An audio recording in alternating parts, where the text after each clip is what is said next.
What's going on? I am Nando. Oi, Governor, I'm DJ.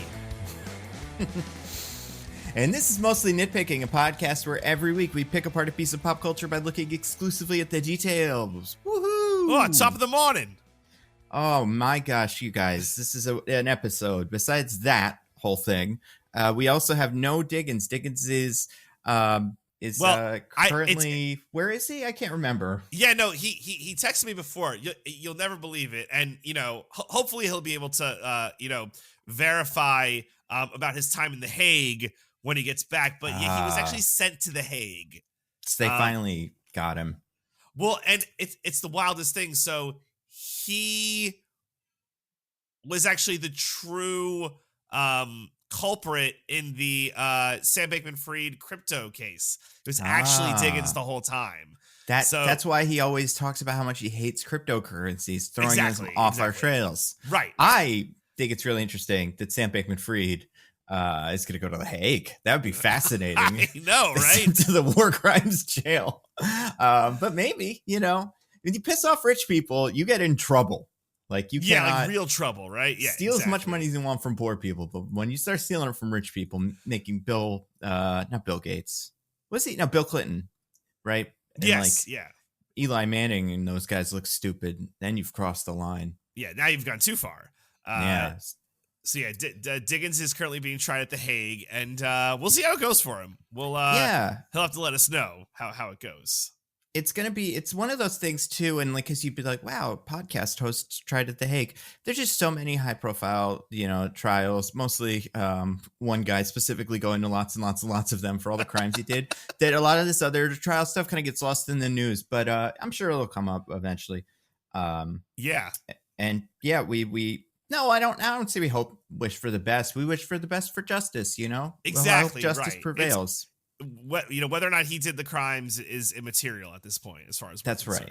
Right. Yeah. Now, the real justice might be that on us for the movie we did this week, and maybe Diggins went to The Hague, but we had to watch a movie this week that we kind of picked arbitrarily because, well, not arbitrarily. We were going to do Percy Jackson because we're going to do that eventually, but because of Diggins' crimes and whatever, we probably want to wait till he's there for that.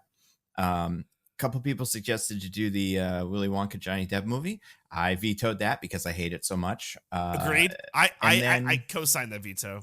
Yeah, and then we watched a different movie instead that's a Christmas movie that I honestly never heard of, but I can imagine is probably advertised a lot. Well, so obviously people who clicked on the episode, first of all, they're probably like, wait, what? Like, what is this movie that they're doing? Right. They'll be like, did they make it up? Like, and they'll sound like we did. And what I realized is because this movie is on Prime Video and I often watch Thursday Night Football. Yeah. That's where I was seeing so many ads for this movie. Because if you watch Thursday Night Football, it is The Boys and Invincible and the movie we're doing, Candy Cane Lane. It's just that Lane. Over and over and over again. And I think that is a solid way to they call things like 4-quadrant movies are the ones that are kind of for everybody. I think you should advertise 1-quadrant things. Every quadrant has to be advertised in the same thing, but none of them can overlap at all. So Ultraviolet, where the superheroes say, F-bombs and rip people's heads off, right next to Eddie Murphy giggling with his family, doing little Christmas nonsense. I think that's great. Well, it's funny too, because Amazon paid, I don't know, I think it was $100 million for 10 years for the rights to Thursday Night Football. So if you're going to do that and you'll get the football eyeballs just because that's kind of how football works, then you're kind of obligated to show off all your crap, right? Oh, yeah. That's part of it, I feel like. So, and I imagine they've got other things. I honestly, besides The Boys and Invincible, don't use Amazon as much as some of these other streaming services, but I do have it. So I'm sure I've seen ads in the background of Prime and stuff for whatever their other things are. But I'm gonna look it up right now and see. Oh, do they make Reacher? Are they the Reacher guys? Are they the Reacher guys? I think they honestly are don't know. Yeah, they're the Reacher guys. Okay. Reacher's fun. I've watched a little bit of it and I kind of like it. Oh, and yeah, they have they had the more recent Nate Bargatze special, I think was them. Oh, cool. Okay. Which was quite funny. Yeah. And then they've got a lot of other movies, but those are like from like other people, like this stuff they license. But as far as originals, it's I want to say sparse, but there's not a ton that are just jumping to mind. Although they made like a little Batman thing that I still haven't watched. Oh yeah, the Christmas, it's like a Christmas thing, right? Yeah. Oh man, that so the reason I thought of doing Candy Cane Lane is I feel like we try and do a Christmas movie this time of year. Yeah. And I think we'll run out of time between Wonka and like I guess maybe Percy Jackson and the year wrap up. So we didn't have, right. And Aquaman. Oh my Christmas God, Man. Aquaman. A movie that inexplicably comes out in like 5 days or something crazy like that. Like you're lying. You're just lying. That's impossible. I think its release date is the 22nd, but then I think they moved it back a little bit. Maybe it's like the 24th, but it's very soon. That's just incredible. You are probably, people don't even know they are on their way to see Aquaman 2 right now. That's how little this movie is advertised and like people know about it, but yet how close we are to when it actually gets released. Like you just put on your coat and you didn't know why. It's because you're going to see Aquaman 2. The Lost Kingdom, of course. Of course. Yeah. So, yeah, it's like, well, let's try and squeeze in a Christmas movie. Feels like it's time. So that's how we're here with Candy Cane Lane. I feel like every year we get one of these, and this year this is what it was, is the Christmas movie. So that's it's what we got. Yeah, there's I don't want to say tradition, but like almost like an industry built to make one average Christmas movie starring people from like a humongous movie star. I think last year's one of these was that movie Spirited with Ryan Reynolds and Will Ferrell, which I haven't seen. Me neither. What other ones are there? Because they usually end up on streaming services. Well, we had for a couple years. We had, of course, the ones we did. The Christmas Chronicles. Yeah, we had those. Those were great and like perfect examples of these. Yeah, because they were fine. And like they were the perfect example of these two because much like this movie, they ignored most of the religious elements of Christmas. Not quite as explicitly as this movie ignores them, but they all have this very like secular Christmas vibe because they have to appeal to everyone. Hey, it pays them some lip service, right? It does. We get a little bit of lip service. This one gets close, and that other one they go to the church and look at it and go, "Oh, right, this is a Christmas thing." In the Christmas Chronicles, they look at the church, but besides that, and I mean, like, I guess for Christmas movies, if you want to see them, the Hallmark Channel, and like that's a brand of just infinite movies about a woman who needs to find love before Christmas at hometown because husband from work doesn't appreciate her or something. Yeah. I've never actually watched any of them, but I've heard them described, and that feels like it's the gist. Yeah, agreed, for sure. So I guess there are those, but yeah, they do make a lot of them. And like to their credit, let's say credit. Yeah, you know what, to their credit, like Disney and them are pretty good at this. They made the Guardian special was last year. Yep. And that was pretty good. I think it was actually very good. Compared to like some of the rest of these, which we'll talk about. They did there was like a Lego holiday special. Did you see this? Like Star Wars's. Yes, I did see that. I did not care for it. Yeah, it's not my thing, but it was something. Yeah, not for me. Like it wasn't there. Just wasn't there. And then they made that Santa Claus show, which, as everybody knows, according to one of the stars, is headlined by a bitch. Tim Allen, just according to Casey Wilson. Just not fun, which is a shame because, well, no, I don't know, whatever. We can just pretend Chris Evans has always been Buzz Lightyear and then just never really have to. That makes everything better. It's like, or Patrick Warburton. Any of the guys. We have two other Buzz Lightyear's, Yeah. right, from the cartoon, and then from the new one that's the bad movie based on the movie that the guy watched to make the toy or whatever the pitch was in the beginning of that. Oh yeah.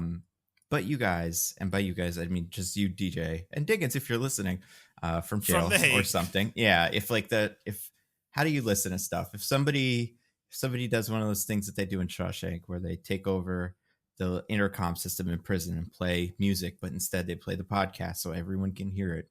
Feel free. We're going to talk about Christmas Candy Lane or whatever. Candy Cane Lane. Candy Cane Lane. Yep. Before that, couple news is, speaking of Disney Christmas, there was a trailer for What If that came out this week that I don't want to get too much into, but that seems to be their Christmas offering this year, which is one What If episode that is more or less Die Hard. Right. And they showcased the return of a certain character looking terrific. I'm very excited, but we'll see when it happens. We'll talk about it then, because I don't want to put the cart before the horse, but looks promising.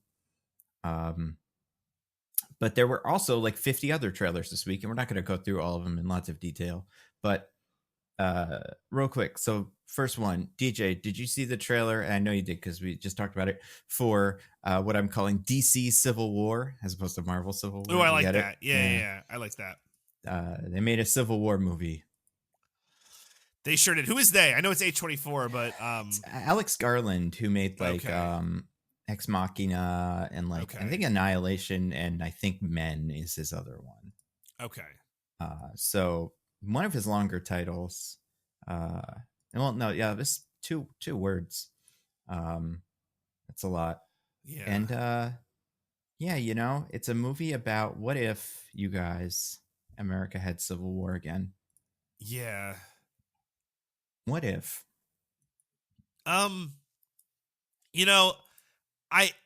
bet it's gonna have a lot to say, and I sure hope it doesn't say it stupidly.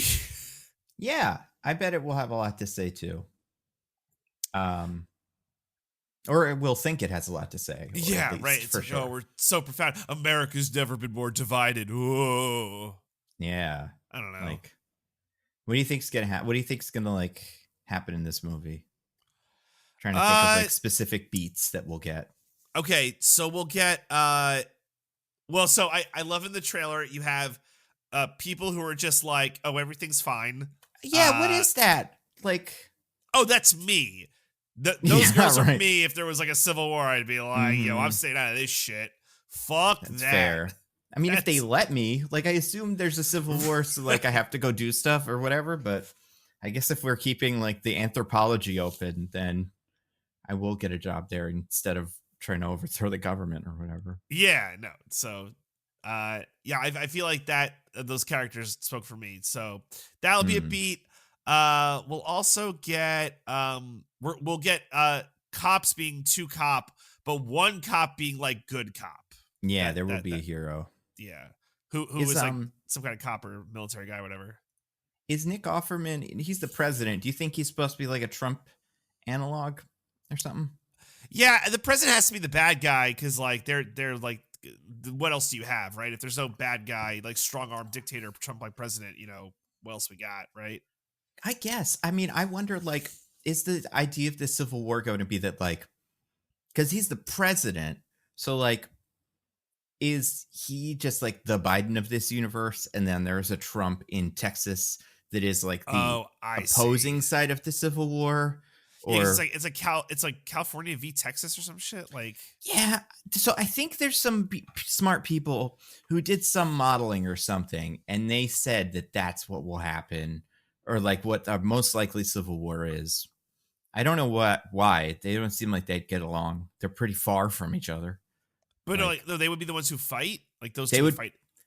No, they would be an alliance. They are the Florida. Yeah, they call it the Western Alliance or whatever. But Florida and California, because they're that map or the flag with 2 stars on it, right? Will join up and then go to war with everybody else. But they're so different. Yeah, exactly. That feels impossible. I guess there's a lot of so there's a lot of Republicans in Texas, obviously, assuming that the Civil War is along Republican Democrat lines, like most of these seem to be. But there are a lot of them in California too. They're just not in LA and stuff. So maybe Okay. in this movie, like LA gets attacked or something, and then Oh, I it see. becomes like, I don't know. But I mean, that's best guess I've got. I don't know. I don't know, man.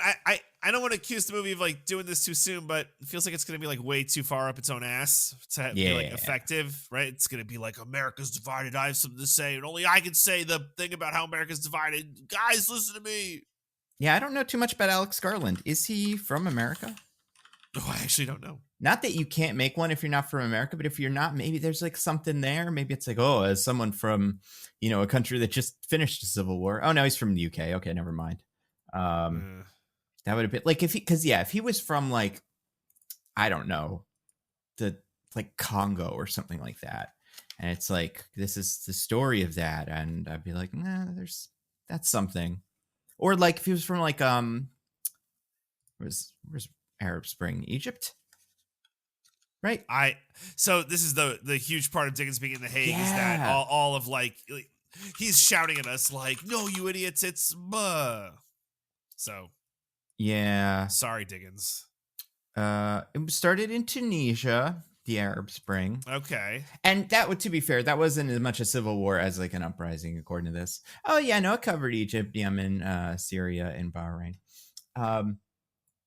But yeah, this does seem, honestly, like the thing that this reminds me most of is like a kind of high budget live action South Park episode or something like that, where it's like, what if it was a civil war? And then I don't know. It might be good. Probably. Well, I don't want to say probably not because I don't want to be so cynical about possible. it. But I don't know.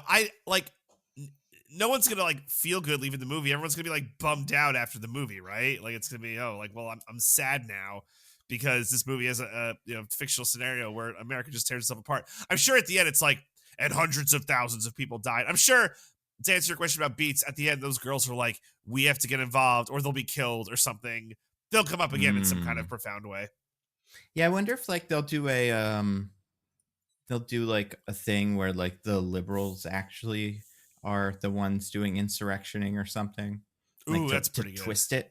It'll still be bad if they do that, but like I guess just plot wise, I'm like, how is this movie not just like, yeah, you see, if they have guns, they would take the guns and drive to the, I don't know, just what is the movie? Yeah, I get it.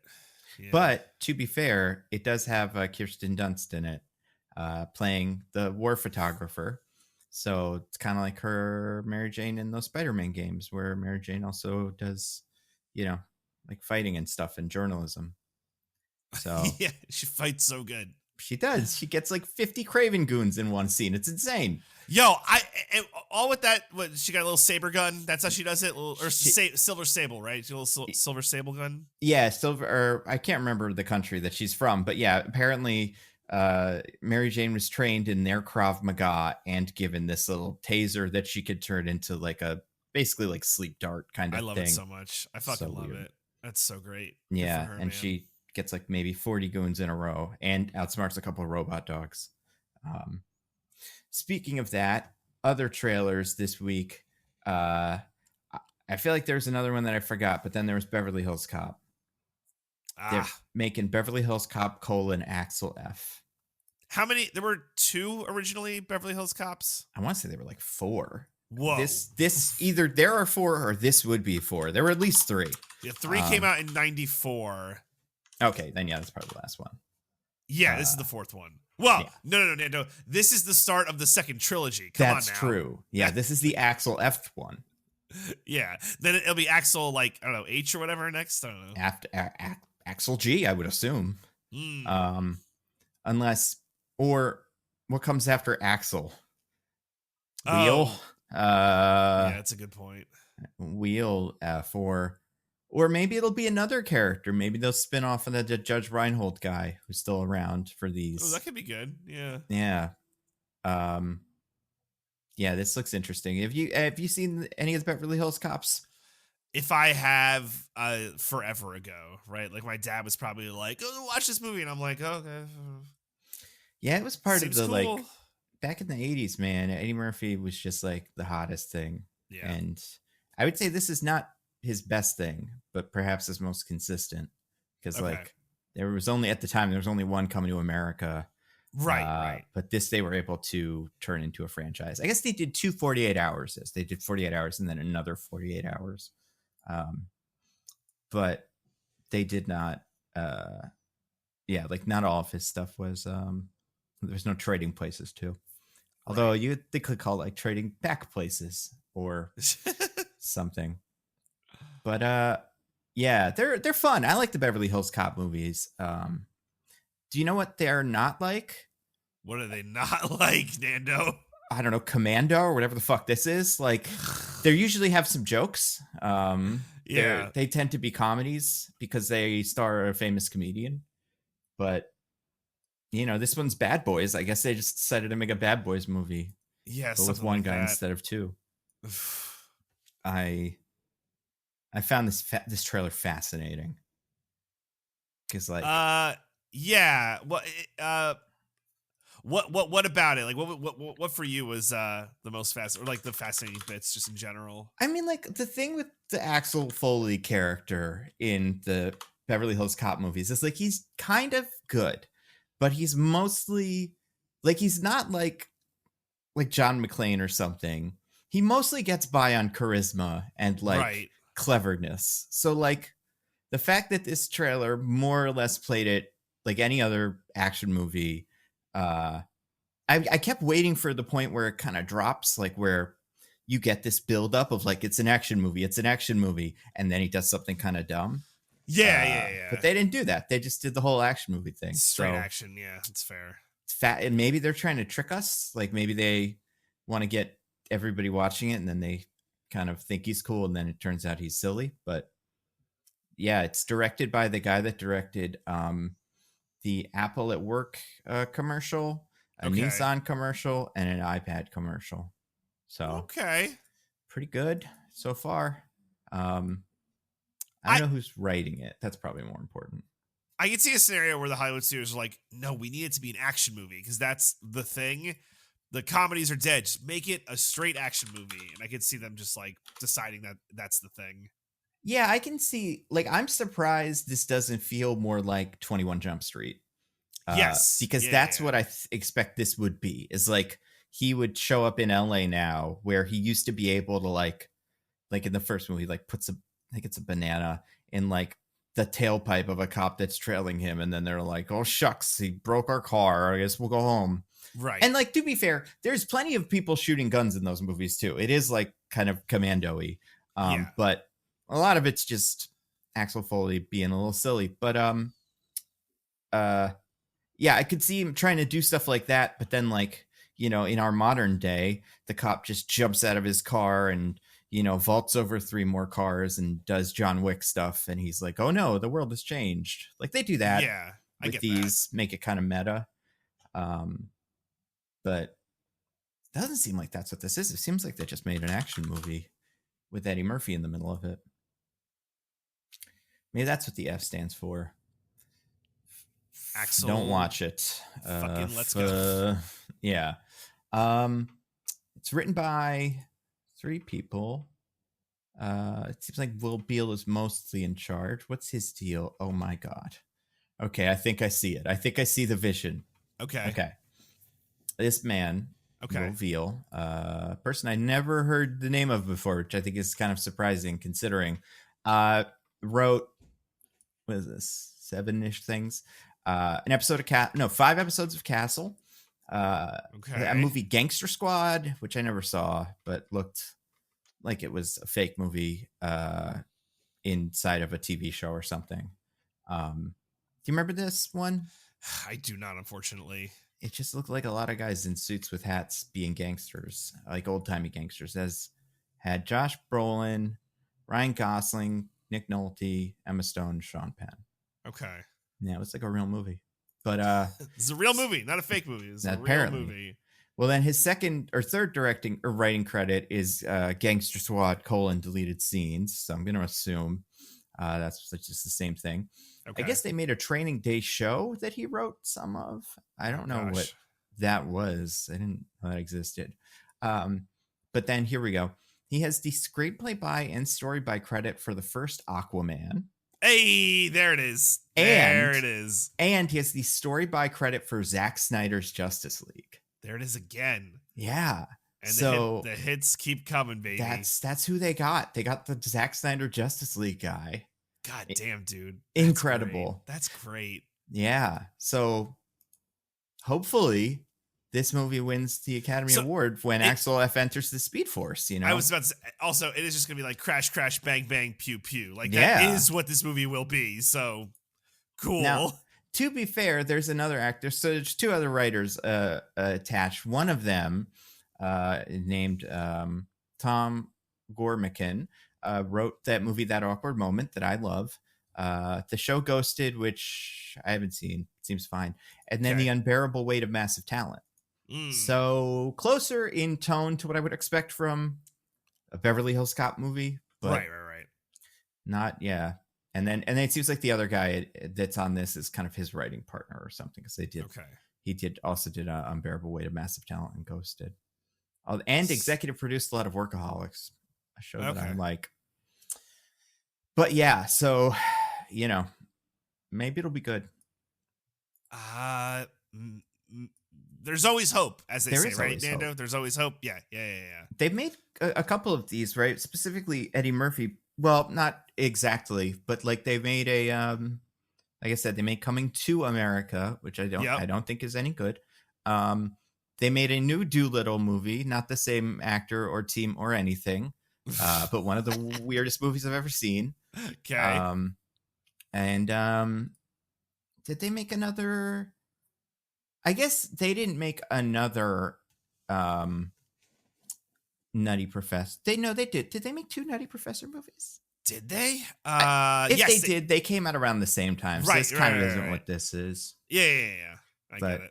Yeah, we haven't gotten like a sequel to like Pluto Nash or, you know, any of his movies from the olden days. That's what the people really want. That's what I want. More Pluto Nash. I mean, the team for this, the director and Eddie Murphy and then another actor in it, we're all in a movie called Boomerang that I've never seen. But it's like Eddie Murphy is a businessman and then his boss is a woman. And then that's interesting. That's the whole thing. Again, I've only seen tiny bits of it. And the IMDb summary for this, hopefully we'll never, well, I don't know, maybe we'll do Boomerang someday. So we'll hopefully forget it by then. A successful executive and womanizer finds his lifestyle choices have been turned back on him when his new female boss turns out to be an even bigger deviant than he is. Jesus. Yeah, this was the 90s, you know, 1992. God damn. Remember 1992? Neil had Aladdin fever, probably. Yeah, Barney. Big Barney time for me. Yeah. And this, Boomerang. Yeah. So maybe there'll be, what would it be? What do you call it? Okay. This is a really hard one. Okay. Sequel to Boomerang. Do you call it Boomerang Returns or Toomerang with a big 2? See, does that sound too much like tumor? That is what I was about to say. Yeah. Boomerang Returns is just that's chef's kiss. Yeah. That is good. Speaking of movies with these people in it and also workaholics and stuff, which we'll get to, let's talk about Candy Cane Lane. Let's talk about Candy Cane Lane. They made it. They finally made a movie based on Candy Cane Lane. Is this a real thing? Oh my gosh. Like so if I Google Candy Cane Lane, El Segundo, California. Yeah. Pretty sure El Segundo is real. There's a Candy Cane Park. Oh. In El Segundo.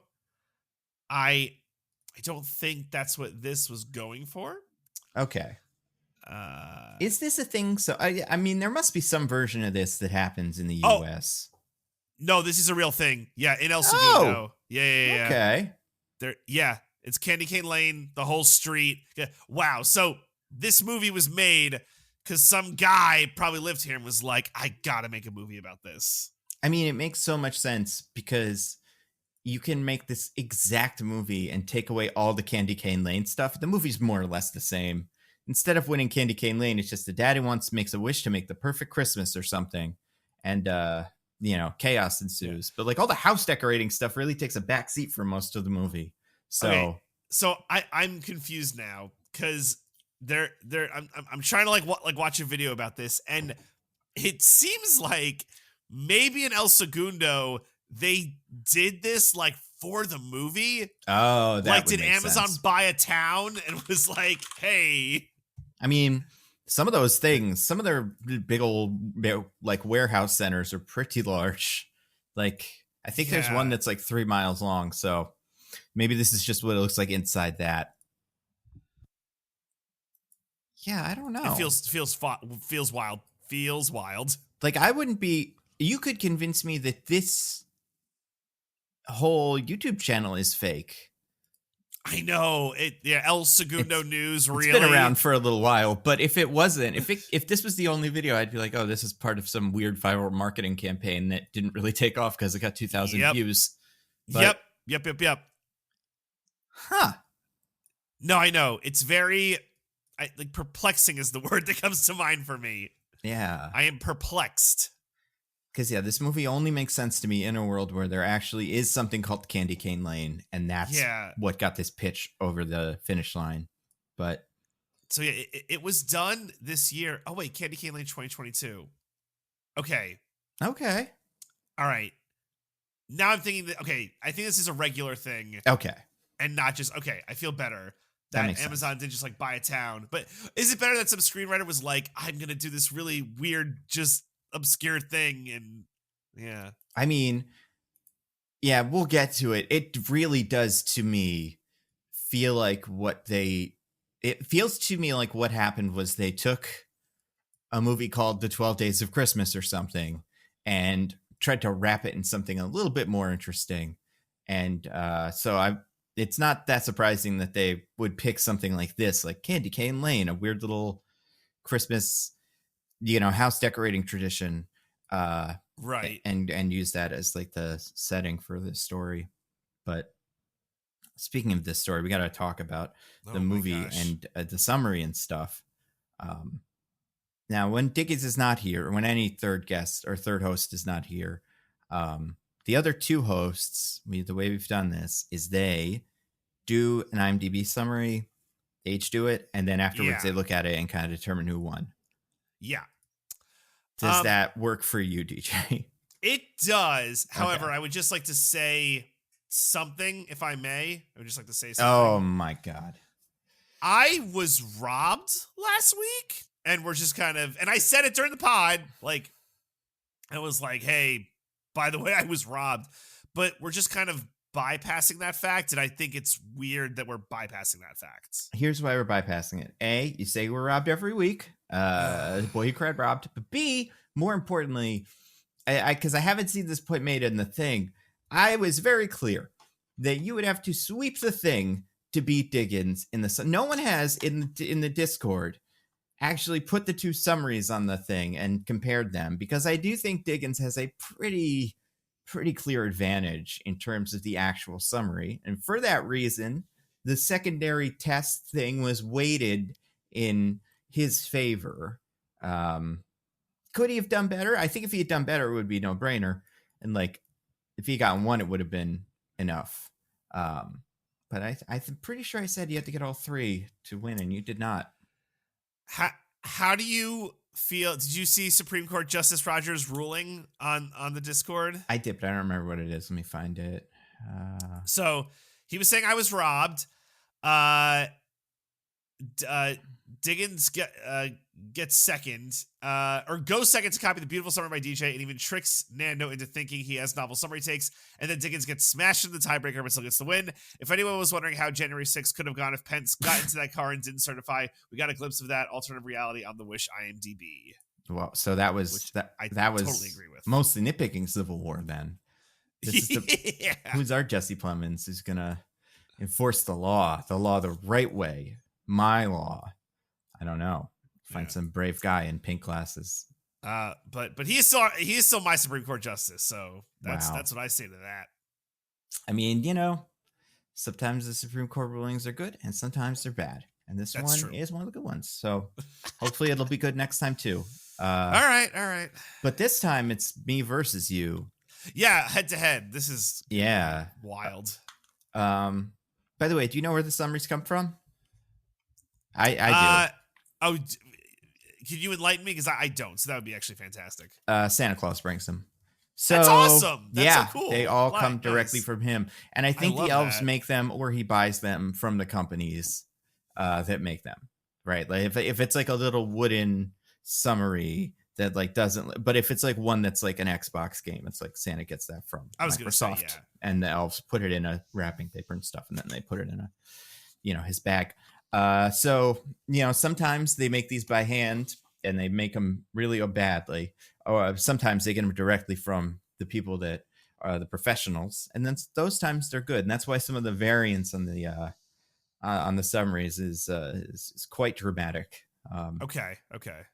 So DJ, that makes sense to me. Yeah. And as last week's loser, oh my gosh, you get to determine if you go first or second. I guess I'll go first. Okay. Okay. Oh man, what's this guy's name? Yeah, right.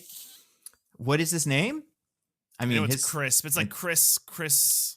Yeah, I don't remember his last name, but it is Chris something. I'm gonna do no name. Name. Yeah. Okay. Okay. After making a bad deal with an unscrupulous elf gone bad, a father must learn the true meaning of Christmas, while also attempting to win the Candy Cane Lane house decoration contest. That's okay, that's not bad. Yeah, mine's like a little different. So it's when family man Chris, I'll just say Chris. I don't know. Okay. It doesn't really matter. But like when, let's say, I'm going to say family man Chris makes a deal to win his neighborhood's annual house decorating contest called Candy Cane Lane. Christmas comes alive and chaos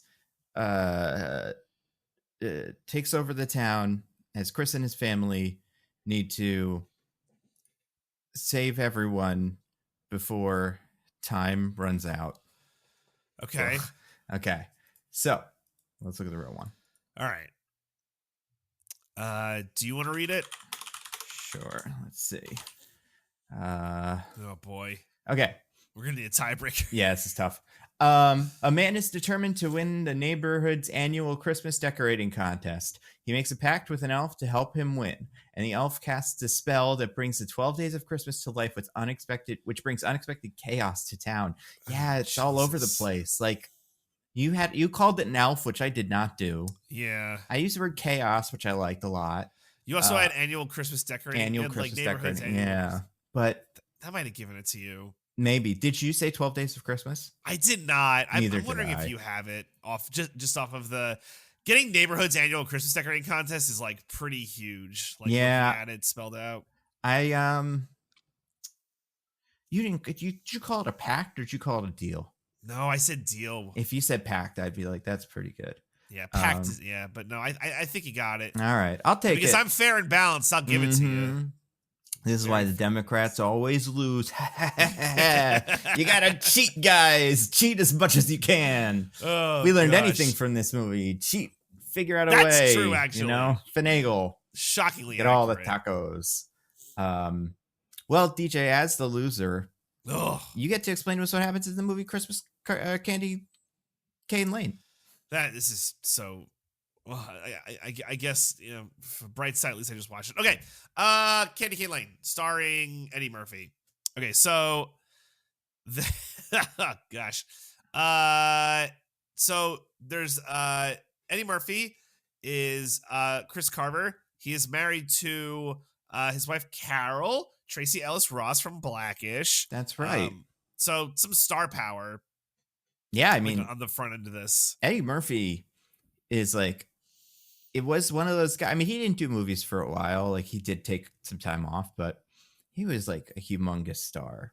Yeah, for Like, sure. he's one of those guys, like kind of like Tom Cruise, not really quite in the same like class. Like, he doesn't do the same things as, I mean, maybe now he does action movies like Tom Cruise does, but before it was like, I feel like there were a couple of people who, for at least a couple of years, were like the most famous person on earth, and I do think he was one of them. Yeah. In the 80s, he had a song. Have you ever heard his song? I don't. Have I? I don't know. Probably. It's good. It's called Party All the Time. It's pretty bad, but it's fun. Okay. Anyway, yeah. So he was crushing it. So he works as like a salesman for like a fucking plastics company, and she works on like an assembly line kind of deal. Yeah. And he gets fired right before Christmas. Very sad. Mm-hmm. But she's on the up and up, which kind of comes up. It doesn't really matter. So, his whole deal is he has to win the annual Candy Cane Lane contest because his shitty neighbor has won it for like a billion years in a row or whatever. So it's up to him. He has to win it. And he'll like save Christmas, I guess is his logic if he's able to. So there's a twist this year where the winner of Candy Cane Lane will get $100,000. He's like, this is not my goal, is I will win Candy Cane Lane to get $100,000 and I will be of value to my family. The family dynamic is it's him and his wife, and then he has 3 kids. The little girl who's like 8 or 9, and then 2 kids in high school. One, the son is like, they're mad that he's not good at math. All he wants to do is music. He wants to music and tuba. And the girl won't go to USC, which is where Chris and Carol went to, so they don't like that she doesn't want to go to USC. Go Trojans, whatever. I'm surprised they don't want her to go to like North Pole University or something like that. Yeah, right. Like, maybe... Oh yeah, the names are all right. So the father's Chris, the wife is Carol, and then the kids are, the son is Nick. There's a Joy and a Holly, I think. Yep, the high school daughter's Joy and the little girl's Holly. Yeah. So, yeah, they all fucking love Christmas in USC. That's the whole thing. Yep. And so to win, he's like, they're trying to go to every Christmas shop, but everything's gone. There's actually a really cute joke where they go to Target and all the Valentine's Day stuff is out. I love that joke. We'll get to it when we give our thoughts, but I thought this would be a lot of good jokes. So they can't find anything, but then they go to like under a bridge. There's like a little pop-up store called Kringle's. And they're like, oh, what's this? And they go in, and it's a little ominous. There's an elf there. Her name is Pepper. And she's like, I got all the stuff. And there's this awesome 12 Days of Christmas tree, which is so good and so amazing. It'll help him with the contest. So he buys everything.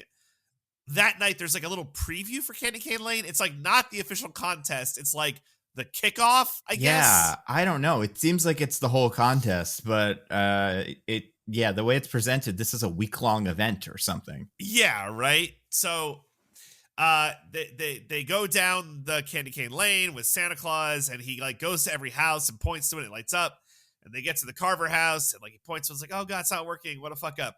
But then he does get everything working, and it's so big and it's so bright. The tree's amazing. By the way, this 12 Days of Christmas tree is like a 50-foot tall tree that comes in like a 20-foot in diameter, like tuna can. Yeah. Like, it's insane. And the whole thing's like, you would assume metal, and like each row has its own, each row fully spins at like 200-300 miles an hour at least or something, like really, really fast.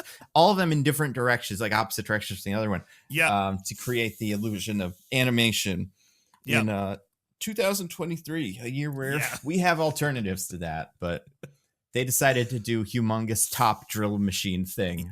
To achieve that. But it's amazing, and it's so bright, and everyone loves it, and it seems like he's gonna win. So the next day, all the ornaments are like the 12 Days of Christmas. They're like gone. There's only like the cutouts of them, and it's like, oh, it's weird. There's 7 swans in our pool, and when the wife went to work, there were geese like laying eggs on top of her, and it so happens that all of the 12 Days of Christmas came to life. Mm-hmm. He goes back to the store. he learns, because there's a little Christmas village and some of the guys are like talking to him. He learns that like he was tricked or whatever. And because he signed the receipt, he needs to complete a task by her or he'll turn into a little Christmas village guy. There's three main ones. There's the Pip, who's like a British guy. Yeah, like a Dickens character kind of guy. It's weird. There's a lamplighter Gary, who's a lamplighter, and then there's Cordelia, who's just like a lady. Yeah. And they're all like these like porcelain dolls, and they're like, "You'll turn to one of us." And he's like, "What the fuck?" So he figures out basically he has to find the 5 golden rings to not turn into that, and also he'll win the Christmas contest. Yep. So him and the youngest daughter are like just going out there trying to find them. They find the 2 turtle doves, they find the 3 French hens, and meanwhile Pepper the elf is trying to thwart what's going on. There's a lot of nonsense in the middle where it's just like really weird, and the pace crawls to a halt. And you're like, what's going on? Like they go to like he explains to the family what's going on. He steals the porcelain dolls Christmas village from the shop and brings them home, and he's like, my family, look at this. And they're like, what the fuck? So then they go to a track meet for the daughter because there's going to be a scouts there, and they think it's from USC, but it's not actually. And so there's a track meet, and then the 12 drummers drumming come out and do like a little dance. No, sorry, the 10 lords of leaping come out, and they like try and like kill the daughter. Yeah, it seems like they're mostly there for the baton, but they'll kill anyone that gets in their way. Yeah, something. It's very strange. Meanwhile, the son goes to the music lab to do music, and there's the maid of Milkin that fills up an entire like band room with milk. Milk. Yep. That's what everybody would say when you see that kid leave that room. Gross. Disgusting. It's the worst scene in this movie. Easily. Yeah. But they get the rings, which is good. And then what is the next like foil that happens? I think then it's like the end. Like then it's Candy Cane Lane night, right? Yeah, I there's like something, because he admits to the family. So first he tells the family that nothing will go wrong if he like doesn't get the rings. He's like, I gotta get him to win, but he's like, oh no, I have to get the rings to not turn into like these guys. And they're like, what the fuck? And I think there's just like a fight where the daughter is like, stop trying to control me, blah blah. So he comes clean. And then they all come up with a plan to capture the elf and like I guess win the day. So it's Candy Cane Lane night, and they're getting ready for the judge. They want to capture Pepper. They capture Pepper, super easy, barely inconvenience. But then Santa comes. Santa, played by David Alan Grier. Yep. So that was from cool. Everybody's favorite movie. Say it with me. Boomerang. That's the only movie I could find on this list that him and Eddie Murphy were together, directed by the director of this movie. Oh, okay. Cool. Well, maybe not the only movie, but it's the one that came to first on his list. So yeah, that's probably why he's here. Besides that, he has a white beard now in real life, which he does. Yeah, and he came in looking as like fresh Santa. Yeah, like the Santa from those Capital One commercials where he looks all cool and stuff. I haven't seen those. Yeah, Sounds pretty cool though. It's he does disco. It's fun, and there's plenty of oh my god Santa's black jokes. So those are fun, I guess. Yeah. Whatever. And then he's like, I got all 5 golden rings. I won. And she's like, oh, I never said 5. And then I couldn't exactly figure out the math, but it turned out it was like 40 rings. I think this made sense, right? Like the kid, because the song repeats.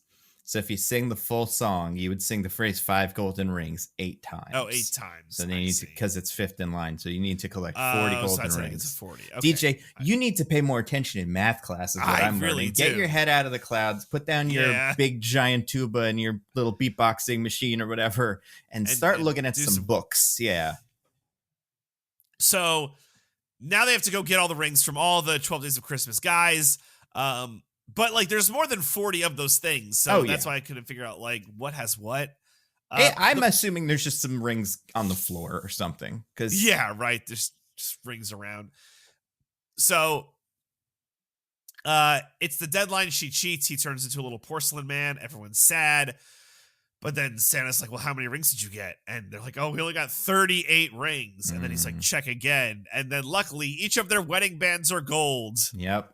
I guess in this scenario, I would have been fucked because I don't have a gold wedding band. It's true. How funny would it have been, though, if like he wasn't wearing his wedding ring and she's like, what? And he's like, I was just doing dishes. I don't know. Sometimes I take it off.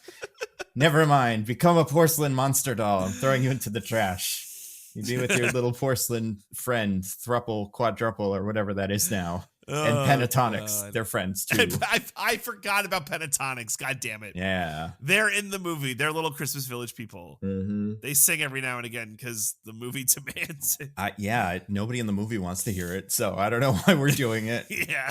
I would be fine with skipping it. Really filled out the Christmas Village. Yeah. Luckily they were wearing their wedding rings, and their wedding rings happened to be made of gold. Thank goodness. So then Eddie Murphy gets turned back. And hey, also the other 3, or I guess it's 8, all 8 of them, including Pentatonics, get turned back because the little girl, she had mailed a letter to Santa early in the movie, and her wish was for all of them to turn back to normal. So I guess everything was fine. I don't know what that would have been for her dad if he had stayed a porcelain man. But whatever. And then movie over, happily ever after. Pepper gets to go back to North Pole. But did you watch the post-credits scene? I did, which like it knocked one of the things on my wheel slice off, but I still don't understand it. Like I'm still a little bit confused. Yeah, but she's also now a little porcelain doll monster because Santa's like, well, you get a second chance, but you got to work your way up. Yeah, I guess you start at porcelain doll. She's in hell now or whatever. Like I like that Santa was like, everybody gets a second chance, but obviously you still have to go to jail for a very long time. Yeah, you did a bad thing, so fuck you. That's pretty good. Good for Santa. Fuck her. Yeah, good for Santa. Bad things. Yeah, fuck her. Yeah. That's Candy Cane Lane, so. Yeah, pretty much. Yeah. It's pretty it's a Christmas movie. It is, yeah. If you've seen one, you could kind of put this together. And you know what? Yeah. As the winner of the IMDb summary, I will say I think it's okay. I think it's longer than I expected, which I didn't love. I was shocked when the movie was almost over and there were still 15 minutes of movie left, but then it's like 1 minute of movie and then 14 minutes of credits. So that was a little better. Yeah, it certainly helped. Eddie Murphy's fine. I don't think the movie is definitely not his worst movie, but probably not the best utilization of Eddie Murphy in like a comedy. I don't think I've seen too many of the comedies where he's a dad. Like I've seen Dr. Dolittle, Haunted Mansion, right? And I've seen Haunted Mansion. That's right. Yeah. But I've never seen Daddy Daycare.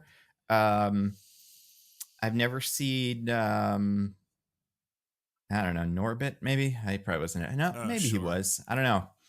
But I'm used to like Eddie Murphy being, like just a guy kind of running around doing weird stuff. And I haven't seen You People, that movie where the two actors didn't kiss, but they used CGI to make it seem like they kissed, which came out not too long ago. So I haven't seen all those movies, I guess, is what I'm saying. Overall, I think this one's okay. I'm also not a humongous Christmas movie guy. I like the ones that I like, and I'll watch a fun one every so often. But like, and you know what? This movie had moments that I was like, that's kind of funny. Yeah, I agree. And it felt very high concept in a way that like in the beginning when it started, it was like, a guy wants to decorate his house even better than his weird neighbor. It's like, oh my God, this is this movie. Like they've made this movie several times. And then it turned into a little weird Jumanji horror movie kind of thing in the middle. And while that wasn't incredible, it was something different. And it was almost kind of fun. I didn't really like it, but I think it's better than I was expecting as it started. everybody in it is weird. I don't know. I don't know if it's a direction thing, but some of the choices are very strange. And yeah, this world is broken forever. If anybody You're in not this wrong. movie is paying any attention to what's going on around them, these things are not gonna make sense. Um, so yeah, fun nitpick, I guess. But besides that, yeah, I think it's okay. I think it's just like the thing with Christmas movies, though, is like it would be like if you had to watch a Batman movie once a year or something like that. Okay. Like if the new Batman movie that year is not the best Batman movie ever, I'm still gonna watch the one I like the most. Like I'm gonna watch The Batman or something. Yeah. And like I'm like not a person who watches one Christmas movie every night for like the month of December. Like I'll watch my Muppets and my Die Hards and my Jingle All the Way. Maybe I'll usually watch Jingle All the Way. I don't want to watch Die Hard every year. But like for a Christmas movie to enter that space, it has to be really, really good. And like, this isn't that. Like, I think what do you think the last actual classic Christmas movie that's been made is? So the answer can't be Elf, right? Because I 20 think years the answer ago. might be Elf. No, I'm shit. Like, I don't know what the alternative is, but let's see, best Christmas movies 2000s. Let's see if there's anything on this list. Like Kiss Kiss Bang Bang, same years or 2 years after Elf, but I wouldn't call that a Christmas classic. that's not like a Christmas movie. Yeah, like The Holiday. It's a Christmas movie, I guess. Iron Man 3. Like, oof. Yeah, it's hard to find. Like, I guess so. Elf came out the same year as Love Actually. I would say that in some people's minds is probably a Christmas classic. It is wild because there's so many, but a lot of it is just like, a very Harold and Kumar Christmas, right? Yeah. Like, or the Christmas Chronicles, where you're like, that's okay, I guess. But yeah, like if you're looking Polar Express, maybe. I mean, like Polar Express could have been if it was good. Like, yeah. Oh, okay. I don't hate this. What? So there's the Grinch movie that I haven't seen, but so probably not that. But I'm looking at a list of like ones from the 2010s. There's that movie Last Christmas, so probably not that. The Christmas Chronicles, obviously bad. Have you seen the animated Claus movie from 2019? I never saw it, but I'm familiar with. Was it good? Yeah, it's very good. I don't know if it's like quite reached that level of like ubiquity that Elf has made, but I do think that could stick around. Yeah. And be like one of them. Also, remember that movie Violent Night from a year ago that we all forgot about? Oh yeah, never watched that. Yeah, I feel like if that was a little bit better, that could have done it, but I don't think that broke through either. Yeah, I think Elf is probably the a correct answer, which is it's 20 years ago. Wow. But yeah, so DJ, what did you think of Candy Cane Lane? I was very torn on Candy Cane Lane. So on the one hand, I actually thought it started kind of, I don't know if good's the right word, but like I didn't hate it. It was light. It had a bunch of jokes. Like you said, like high concept, but also fine, right? Mm-hmm. It devolves very quickly, and unfortunately, to like a point where it's like once it's the quest for the like the night after the Candy Cane Lane thing, it becomes too much too quickly, and it's really unfortunate. I very quickly found myself just kind of like losing my appetite for what was going on. I'm like, okay, see, we're doing this, and isn't it funny that he's so bad at like being with his kids? He's so focused on winning Christmas and that unfortunately the movie lost me very quickly. So I checked out, but I kind of checked out, and I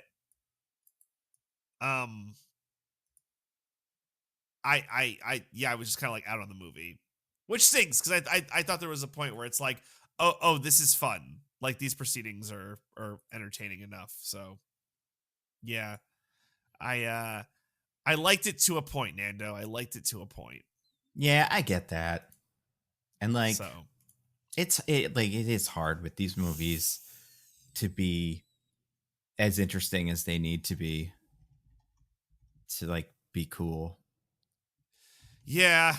Oh, you know what's another Christmas movie? Fat Man, the one with Mel Gibson. Yeah. That was another one of I these. haven't seen it, but it's got Mel Gibson in it, so how bad can it be? You know? Expendables 3, bad, probably.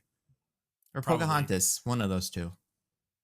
And you know what's sad? This movie isn't like any of those because it's not. It's a shame this movie isn't like Pocahontas. Honestly, needs more Pocahontas, little raccoon in there. It's causing You think trouble. so? Yeah. But sorry, what were you saying? Shame this movie isn't more like those other ones. No, I'm just like it's not right. This movie isn't like any of those other ones, and like there's nothing memorable in there, you know? Yeah, I think this movie has two, like I said, two concepts that are like, one is decorating Christmas stuff, which is like it's been done, but maybe it could be funny. And then it has the quest to get all the rings. And I don't think that is, it feels like a little undercooked just in terms of like what is actually going on. Yeah. But like I could see a movie like that where they do treat it as more of a horror movie, action movie, kind of like Jumanji, being kind of fun.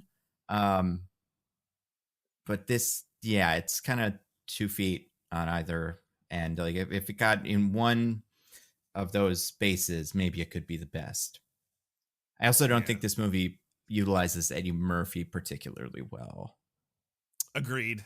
I don't dislike him in it, but like he's just not incredibly funny. Mm-hmm.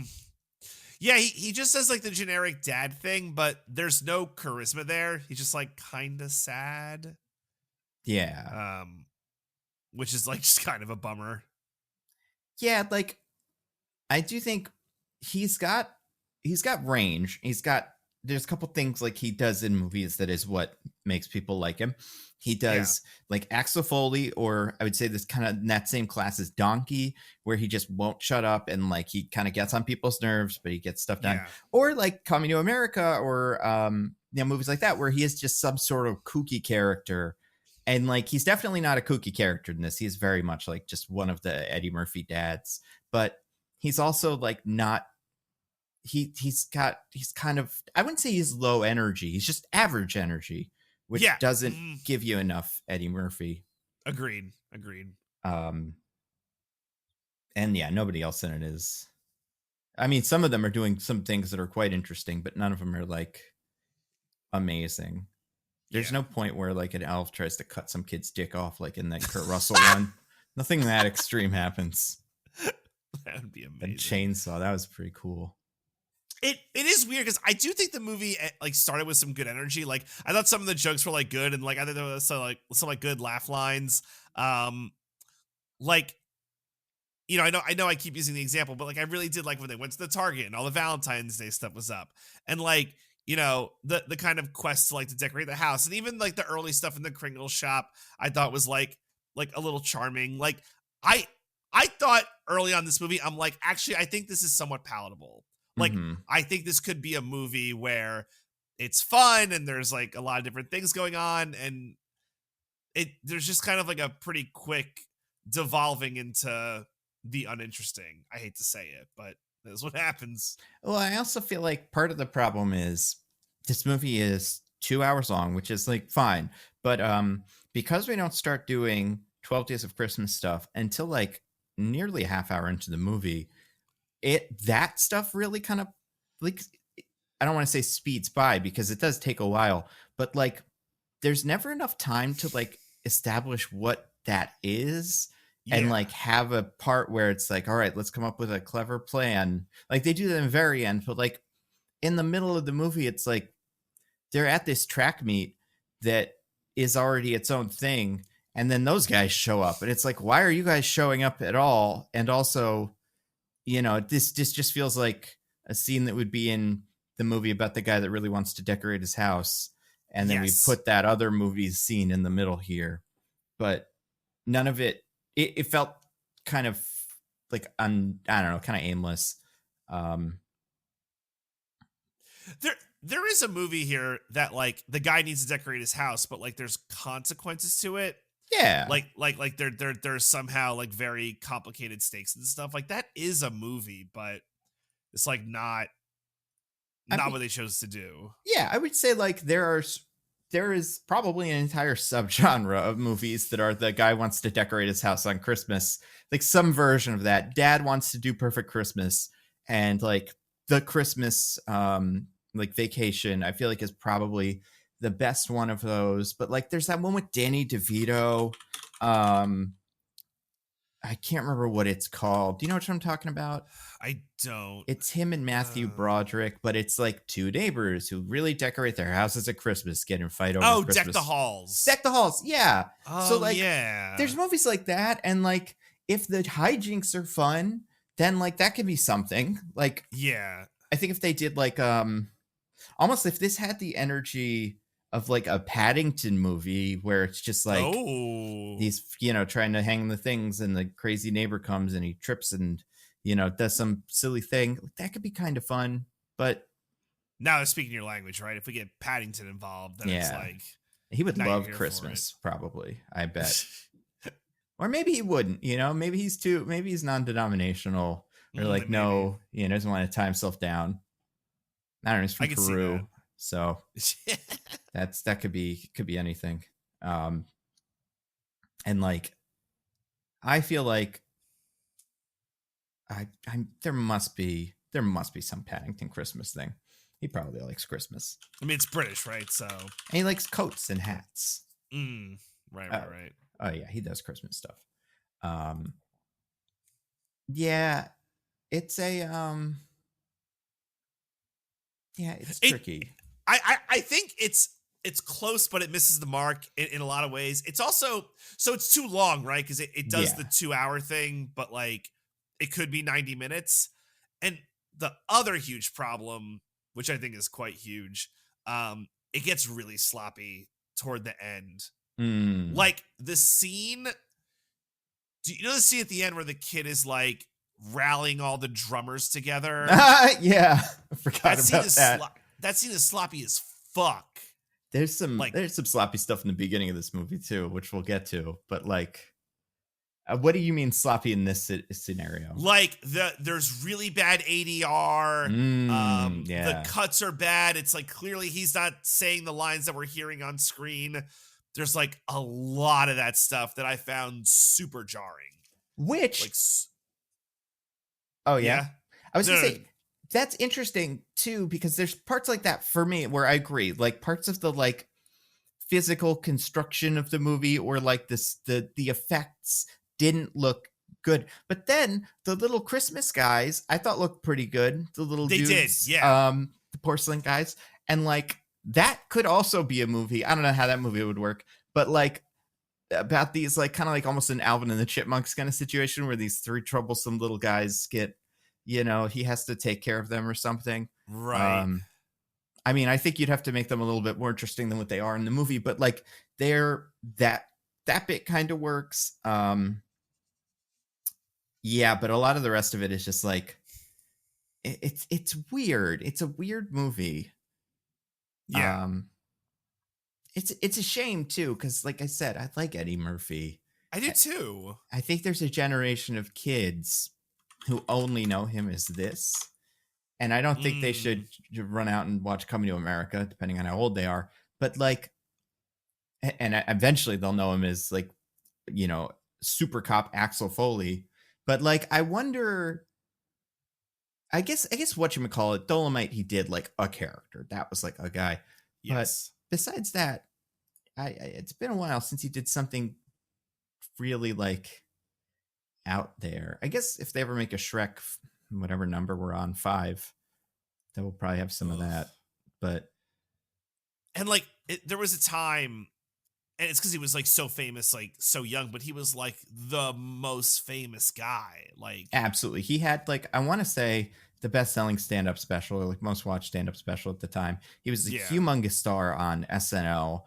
Like he had so many really popular characters, and then he started cranking out these movies. Some of them are like fine, like the one, what's it called, Golden Child. Like, this one's okay, but then you got like 48 Hours, Trading Places, Beverly Hills Cop, and Coming to America in the 80s, and like those are some really, really, really solid comedies. So it does feel like Jim Carrey. The difference is, honestly, what Eddie Murphy needs is a Sonic, where he has a movie where he could just be a weirdo for kids, and then it's like, that's what he does. Like that's what gets crazy popular off of it. And like people just kind of like, I don't think he would do well. I mean, maybe he would do it, because I don't think he's turning down. I don't think he's only taking scripts that are of the highest caliber, including this, but like, honestly, like a really good villain in like a really silly superhero movie or something, where like something on the God, who would it, like, I don't want to say Justin Hammer, because like that's the first one I always think of, or like like the Grandmaster or something like that. One of the villains that doesn't take himself too seriously, and gets to kind of just, or like Russell Crowe as Zeus, just show up in a scene, ham it up for a little bit, and then leave. He needs a role like that. Yeah, that's fair. Because like at Dolomite, he's great, and like I think he should have won the Oscar or something, but like the Academy hates it because he said they were racist that one time, and he's never right will. Though. Yeah, like he was pretty right. Racist. They were very. There's probably less racist now, but they were quite racist then. Yeah. And there's other people in this movie besides Eddie Murphy, I think. There's the from Blackish, right? Tracy Ellis Ross. So I never watched Blackish. Have you ever watched it? No. Is she from other stuff? I feel like I must have seen her in something. I mean, I could look at her IMDb. Like, I've seen her in commercials for Blackish, and like from that alone, I feel like I'm familiar-ish with her. I guess I asked this because I imagine this is kind of what she's doing on Blackish, because she's also like the mom who's yeah. So, which is like fine. Yeah, I mean, it works well enough in this. Yeah, and like I'm trying to think too. It's like maybe the movie wasn't for us, but like I don't know. I don't know who the audience like for. If you love Christmas, right? I guess then that's an option. Again, like you've got so many. Like I think you could put this movie on in front of kids and they'd probably watch it. But like, I think for a movie like this to hold a kid's attention, it has to be a little bit more together too. Like, it needs to. Eddie Murphy does need to be like, have a lot of energy and, doing silly characters and stuff. And like the other, like, I think this Santa would show up and the kids would be like, not just like, this guy doesn't look like Santa, but like that cameo is for adults only. That's true. So it's like, I think they'd get a little bored by that. When he showed up on the screen, I was like, holy shit. Yeah, it's one of those things where I was like, this movie has a lot of like really weird little cameos in them. Not weird, but like cameos where you're like, oh, good, him. So like when Santa showed up in the sky, I was like, oh, who else could it possibly be? Like, who's the missing star here? And David Allen Greer is okay, but like really not, the most amazing Santa ever. Right. Yeah. I get it. Like, I do think it needs, like, he's kind of a non-traditional Santa in that he's not like, the guy from like, Elf is kind of like an older man with a big old, belly and a beard and stuff. Like, so he's not that, but he's also not like a non-traditional Santa in that he's like something else. He just feels like David Allen Greer in a Santa costume. Like, yeah, that's That's fair. And do I think that's Santa? Nah. I mean, I just think like for a kid to care about it, I think he needs to be something else. Like either That's needs true. A to be kid a probably regular see that and Santa. be like, oh, it's Santa, right? Yeah. Like, You need to be like, I don't know. It just, yeah, it's tough with this one. although you can make that argument about, fucking Kurt Russell, Oh, Christmas yeah. Chronicles Santa. It's like, that's not Santa. It's not a good Santa. And like that one, I think Violent Night is kind of the other end of the spectrum where it's like non-traditional Santa, but it's a play on something. So it's like, that's fun. Yeah. And like interesting. And I don't think like, I don't know what this Santa would need to be, but it just that cameo kind of fell on its face for me, but it just wasn't, I don't know. It wasn't that interesting. But you know what is interesting? What's interesting, Nando? Wheels. So many wheels. 12 wheels. Just kidding, 10. But I guess there's only 11 wheels on that big giant tree. Right, because the partridge the partridge is the top one.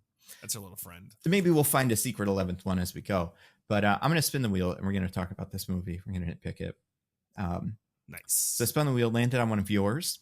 This one's The Family That Blows Together. Oh my God. So yeah, I want to talk about the neighbors. Yeah. So Chris has his neighbors, and I don't remember their names, but like they seem to be like they're the neighbor. I don't think they have kids. No, they do have kids because the one is like a prodigy and he brags about it. My kid's so good at math. Look, I have a son. Yeah. I love him so much, and I will always be proud of him.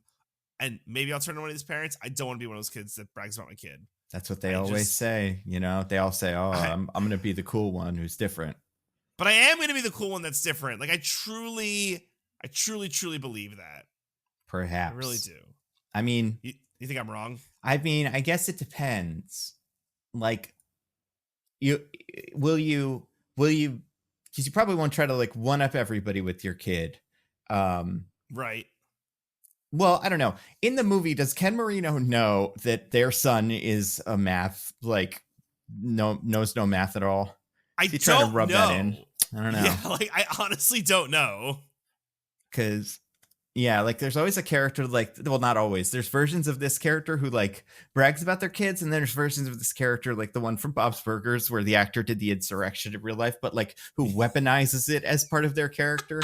And, like, that I feel like you probably won't do. Do you know what I'm talking about? I do know what you're talking about. Yeah, that guy. I think they recast him recently. I haven't watched the new season, but I mean, I'm assuming because otherwise you got the insurrection guy. Yeah, no one wants the insurrection guy. Yeah, it's a big year for animated characters being voiced by someone where you're like, sounds a little different, but I wouldn't have known if you didn't tell me. But yeah, so Ken Marino's the neighbor, and he's like kind of shitty, but it's fine, I guess. I don't know. So and yeah, he's like kind of the rival. He's won Candy Cane Lane the past 4 years, and this is like, I guess, like a big deal or whatever. And I'm trying to think. I lost my train of thought. But he is like a very, I feel like, typical character in these movies, right? Like the rival or whatever. The Danny DeVito to his Matthew Broderick or something. Yeah, exactly. Yeah, the other guy to his Clark Griswold and Chris. I can't remember if there's one of these in Christmas Vacation, but there must be. Mm-hmm. The Joneses, like Keeping Up with the Joneses kind of guy. Yeah. And what I found interesting about like these characters is that there's no redemptive moment. Like, even at the end of the movie, he's still kind of like mean to him.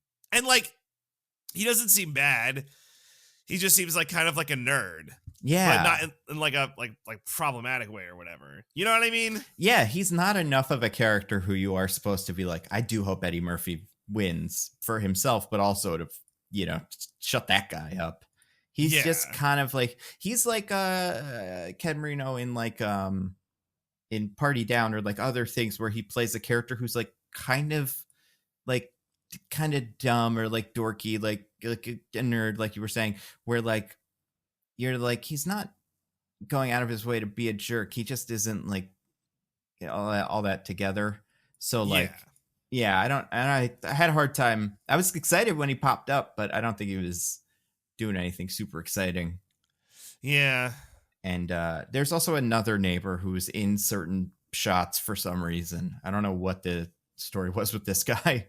Yeah, there's like another pair, and it feels like this movie is like kind of half baked, right? Yeah. Somehow it's Oh, 2 hours long, but also half baked. Is because I think it's just trying to do too many things and had no focus. But Yeah, it's two half-baked movies smushed together. So like that does take a Yeah. while. It is 2 hours long, but it's still like 1 hour of movie a piece. right, yeah, I think the more interesting thing about this character is his house specifically. Like, okay. because I forgot about this and I watched this movie like right before we recorded. Do you remember what Eddie Murphy's original house was? Like his original house, like It's much like wooden stuff, right? yeah, like hand carved wooden, like reindeers Yeah. and stuff. Yeah, And he seems to consistently lose Candy Cane Lane, and I imagine he's been doing this every year. right. Okay. Versus a guy who has a lot of inflatable stuff. Like, Yeah, how is that winning year after year? yeah, that's fair. It's not That's good. fair. It sucks. The guy's doing Matrix House is cooler than both of them, but like, Yo, the Matrix house was dope. or the LAX It's not house. Christmas, but whatever. Any house is like more interesting. Not, and if you're a person who has the blow up stuff, like 1 or 2 of them is fine, but it definitely isn't exciting if like someone had 15 of them. It's not, you Right. wouldn't be impressed by the design of getting 15 of them and putting them in different spots. Absolutely, absolutely. Like, yeah, I think I understand why this character has to be the one that has won before. But if that's the case, then give him something cool instead of like the inflatables. Almost like, I think you could honestly switch it. Have him be like some sort of craftsman who makes these wonderful, wooden things. And all Eddie Murphy can put together every year is the inflatables, and everybody hates him. But See, he's that's a doing movie. his best. Yeah, because you know what That's a movie. the other character that this guy is the one from Jingle All the Way, played by Phil Hartman, who is just the biggest piece of shit. And like, you need to be kind of that character to be memorable. That's true. It's so forgettable. But like, there's like no coming together moment at the end either. Like he's over the house and Eddie Murphy still hates him. Yeah, it's like, why? He gives him the fleece that he got from work. That we got when he was fired, and then and I don't know. It does feel like that pit was a kind of box being checked, and it was just kind of dorky neighbor. Yeah, but yeah, I don't think it worked. It kind of So, yeah, that's that. But I spun the wheel again. Landed on one of yours. What is this, Hasbro? Oh my god! So this felt so timely. So for those of you who don't know, I think Hasbro laid off, I think, roughly like 20% of its staff right before Christmas. Yeah. So, bummer. And you're like, wait, aren't like toys probably doing fine? And it's like, yeah, probably. Yeah, but, Hasbro didn't make that Justin Hammer action figure I asked for, so I guess they don't really want to make money. Not that surprised. Yeah. But they made line go up, so good for them, right? Well, you'd figure, like, honestly, I mean, it's hard to, because like Hasbro is interesting just in the action figure side of things, and we'll get to actually the movie. A lot of it does feel like it is, the success of these things is tied very directly to the success of the movies. And like, there have been a couple of Marvel movies that have been like moderately successful, but it's like nobody's rushing out to buy the Martin Freeman in Black Panther action figure, but they made a billion of them. And like, there's stores by me. There's a couple of them, but I don't know. Do you have an Ollie's by you? I don't. Okay. So it's like a not a department store. It's a, what's the word? Just, they get a lot of stuff, like stuff that it's very cheap. Like a surplus. It's like an outlet store, I guess. Outlet. Oh, yeah. Okay. So they have, like, if you want a full set of all the Eternals Marvel Legends action figures, you could go to Ollie's and get it for like $20. Like, because if like a movie like Eternals doesn't hit, it's just, those things just sit there. Versus Spider-Man, like they just put out their Spider-Man line because they weren't able to make them until just now. And like, you cannot find one of those on the shelf. So like, If the movie is really successful, they make a lot of money. But if they have to make action figures for a bomb, like I'm sure there's other factors in play, but like some of the success is so far out of their hands. It's got to be tricky. It's funny too, and we will get back to the movie, but this is just kind of like an interesting aside.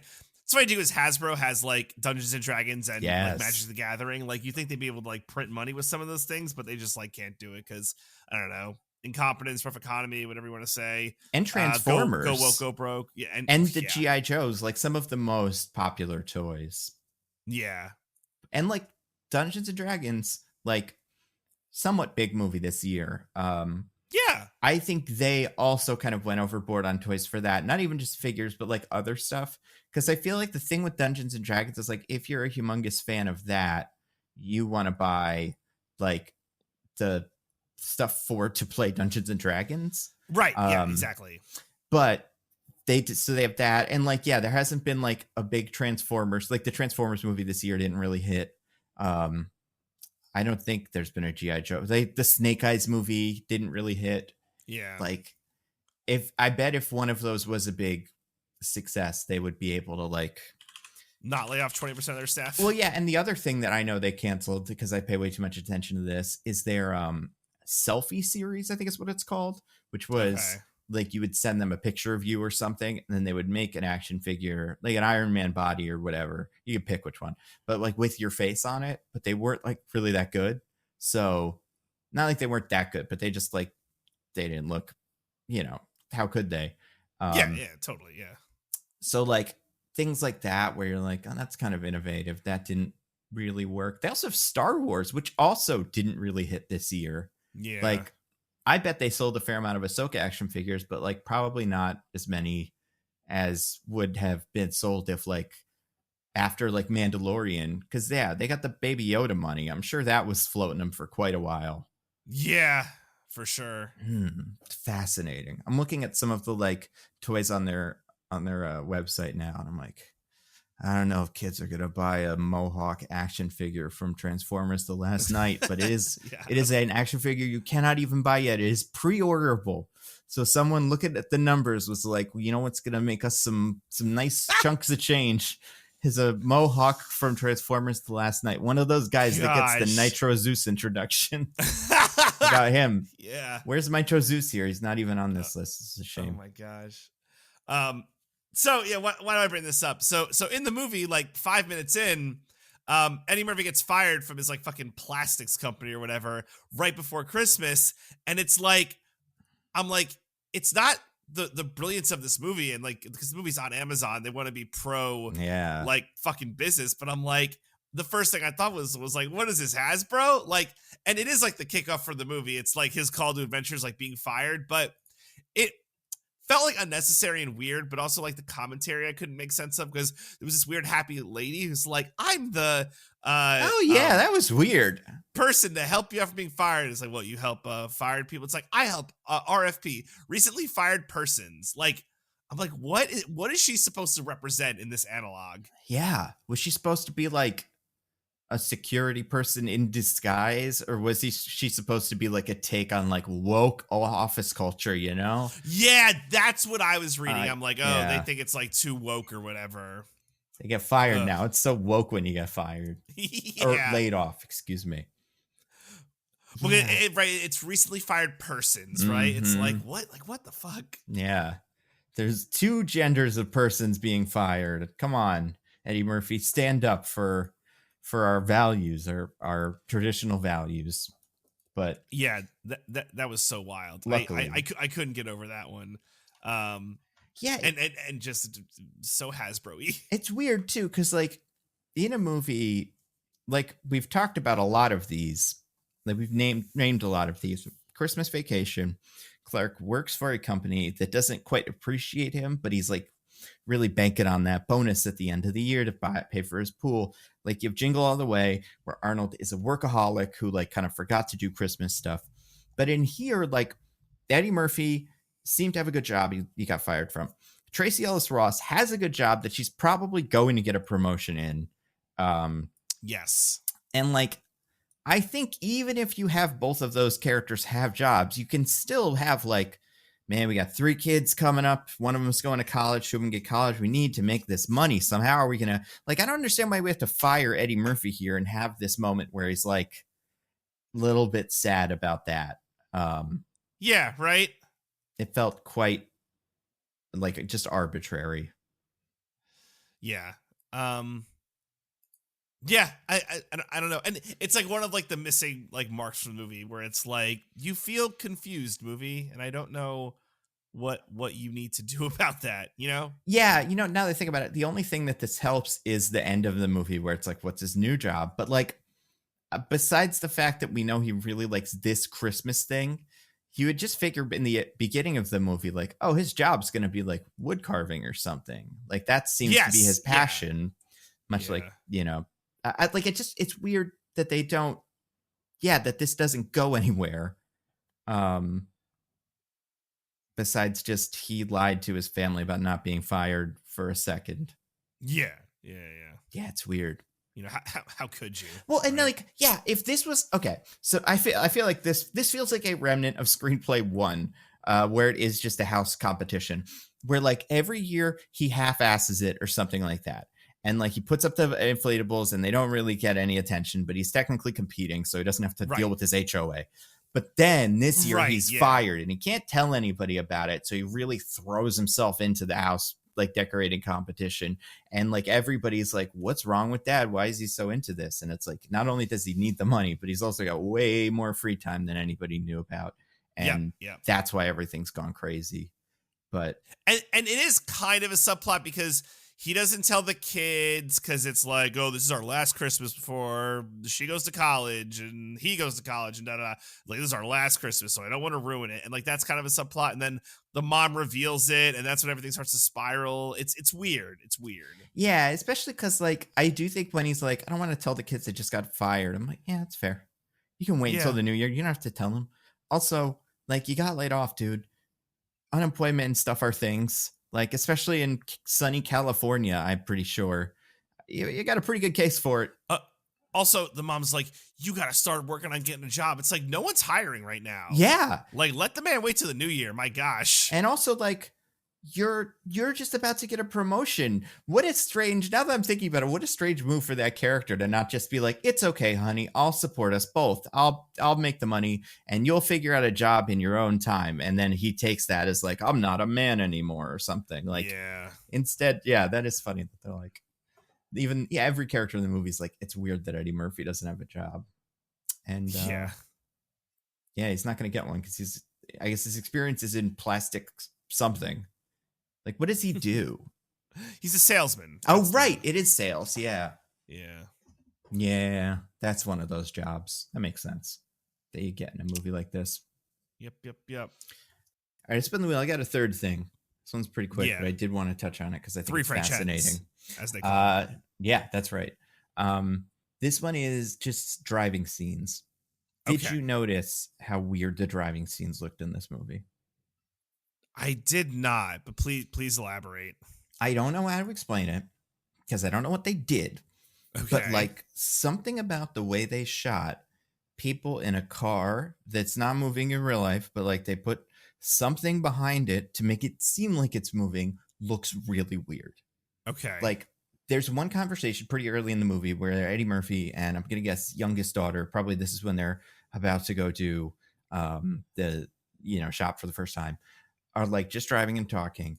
And I don't know if like I don't know how every movie does this, if they just use green screen or do that thing where you have like a screen going that's just showing outside. But whatever they did, it's so I was curious if anybody else had picked up on this or like if this was just me, but at least when I watched this, it looked quite strange. I didn't pick up on this. That's interesting. I'm going to see if I can find the exact timestamp so that I can point people to it because I want to see if anybody else. You open your Prime Video right now. Yeah, what the heck's this movie called again? Candy Cane Lane. Candy Cane Lane. All right, so while I'm doing that, watch now. Yes, please. Wait, there's another movie from 2019 called A Kiss on Candy Cane Lane. Oh. Now this is something you have to rent or buy, or like it's cost money. It's not an Amazon movie. Boo. But like there's a couple of movies. Christmas on Candy Cane Lane. Oh, wow. Yeah, like this is not the first movie.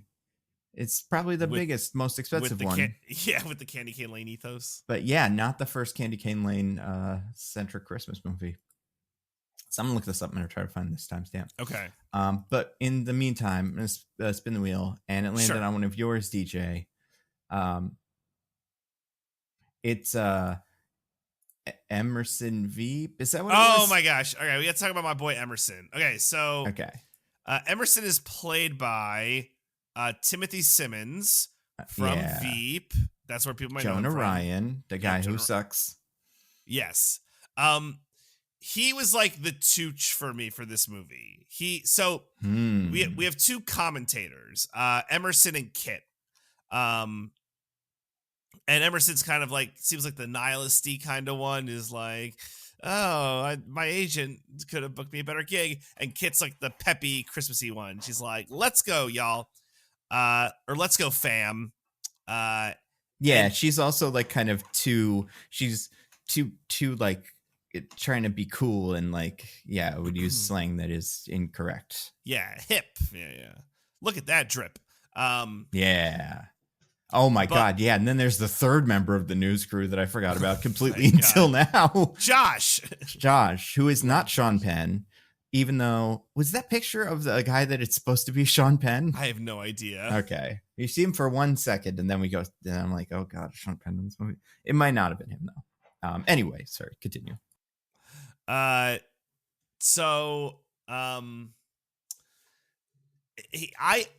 liked his character. I liked the weird kind of like, I'm over this kind of vibe he brought to it, having to do with the coast he didn't like. And we, like, the movie for some reason decided to have commentators, which I think is amazing. But yeah, I liked his character. What did you think, Nando? Did this do anything for you? I mean, I don't completely understand what this was in general. Like, I don't understand what network this was on. It was like just a cable station. It's like a fake cable station, right? Okay, cool. It was like a made up one. And then I guess we needed a character or group of characters to explain to us what the hell Candy Cane Lane like is. Yeah. I would assume, well, I don't know. I guess in another movie you would have like maybe the mayor do it or something. But sure. Yeah, I don't know. These characters are always really quirky. I think we got maybe a little more of them than I think I'd like. Another thing where like I've seen it done so many times that I don't know exactly what I prefer in like because I want to say Sherry O'Terry is it in Jingle All the Way, the person commenting on the parade that Arnold shows up in at the very end, but like there's her and somebody else.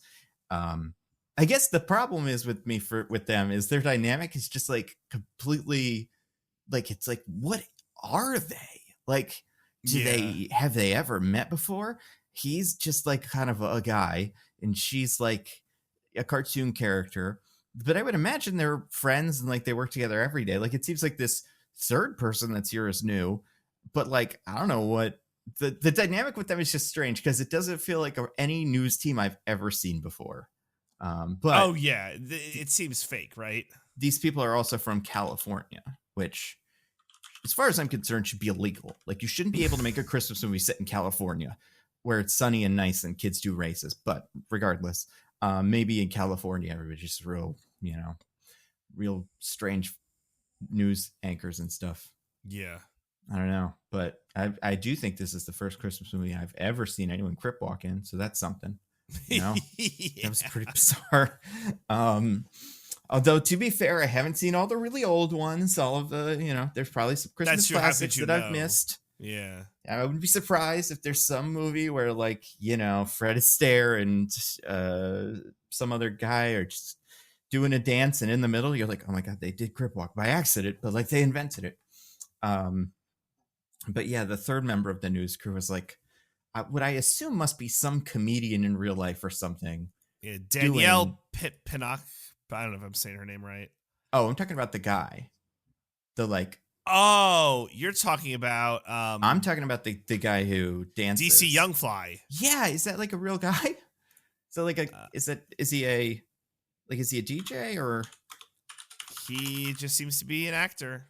oh his name is D oh it's DC Youngfly. Oh. Yeah, DC Youngfly. When you said that I thought you had missaid DJ Youngfly, and I because when I Oh, read no, it, no, no. I just kind of my eyes glazed over and I just assumed like, oh DJ, yeah, okay, yeah. No, you're right. He's a YouTuber. Oh no, we don't need any more of those. He's in Wildin' Out, but probably not the old one that I watched, like the new one. Yeah. Okay, sure. It's cool. Yeah, interesting addition. He's in to another this movie. Christmas movie called Almost Christmas. Maybe it's the same character. Maybe he just is in all the Christmas movies, and he connects all. He's the Nick Fury of this universe. He's gonna recruit like the little porcelain guys and Santa Claus and I don't know what other ones of these. It's a wild cast. Gabrielle Union, JB Smoove, Danny Glover. Yeah, wow. I'm sold. Wait, this person is DJ Youngfly. DC Youngfly. Or DC Youngfly. Sorry. See, this is the problem. He also is in a movie. So what's the movie you're talking about? He is in, it's called Almost Christmas. Okay. He's also in a movie called Miracles Across 125th Street. Follows a Harlem rapper who wants to confront his past on Christmas Eve by returning to his family's church after battling drug addiction. Directed and written by Nick Cannon. So he does Christmas movies. That is like his niche. Favorite thing? Yeah, good for him. Yeah. Oh, and he was also in 2 episodes of Grownish. And maybe that's how he got into this, is he knows Tracy... Ellis Ross. Ellis Ross, yeah. Okay. Huh. Interesting. Yeah, right? Interesting. But yeah. Interesting. Yeah, agreed on interesting. Yeah. The neighbors were fine. Yeah, they were okay. Or not the neighbors, excuse me, the newscasters. The news crew, yeah. Yeah. You didn't care for Emerson, my boy Emerson? I think I like him enough. I think I maybe would have bought his shtick a little bit more if the anchor he was playing off of was like a little bit just, I don't know, was a little bit less out there. And the joke was, instead of that, like, I guess my thing with him is, as a character, he seems annoyed by her in a way that's like, okay, I don't need you to tell me she's annoying. She's annoying. If you want to act like that, you could be like a different guy who's annoyed by some other weird quirk. I don't know. I didn't have a problem with it. I think it was okay. All right. Like, I think he liked not Dan Marino. What's his name? Don. Wait. DC Youngfly? No. What's the neighbor's name? Oh, Ken Maroney? Ken Marino. Sorry. Ken Marino. Yeah. I said Dan Marino for a second. Oh, that's not it. But like Ken Marino, it's like, I think I needed more or something. There's some other, like, I needed to turn the switch up a little bit in one direction or another. Sure. I could see that. Also weird that they were never not like weird, because of course this movie was shot, in the simplest way possible. Not like simplest, but like they were never at the thing. They were always in their studio. Like, yeah. So they probably got to film this in like an afternoon. Good for them. Oh yeah.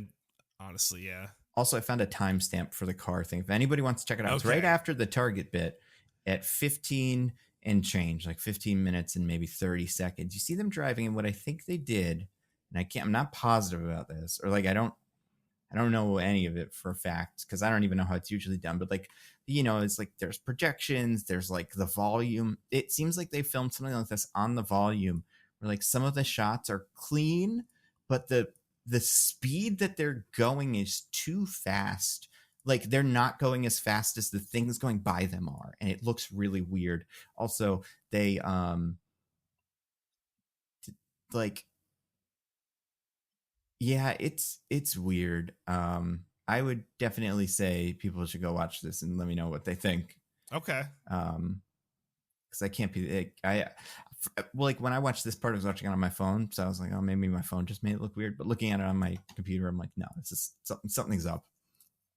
Huh. I spun the wheel again. This is maybe my favorite wheel slice. Okay. Agatha at home. Let's talk about the Okay. villain. So, at what point did you go, oh, she's doing Agatha from WandaVision? I think at the end of like when they're checking out. I think. Oh, did you have a different like point? almost immediately I was like, this isn't usual Jillian Bell. This is something else, but I couldn't figure out what it was.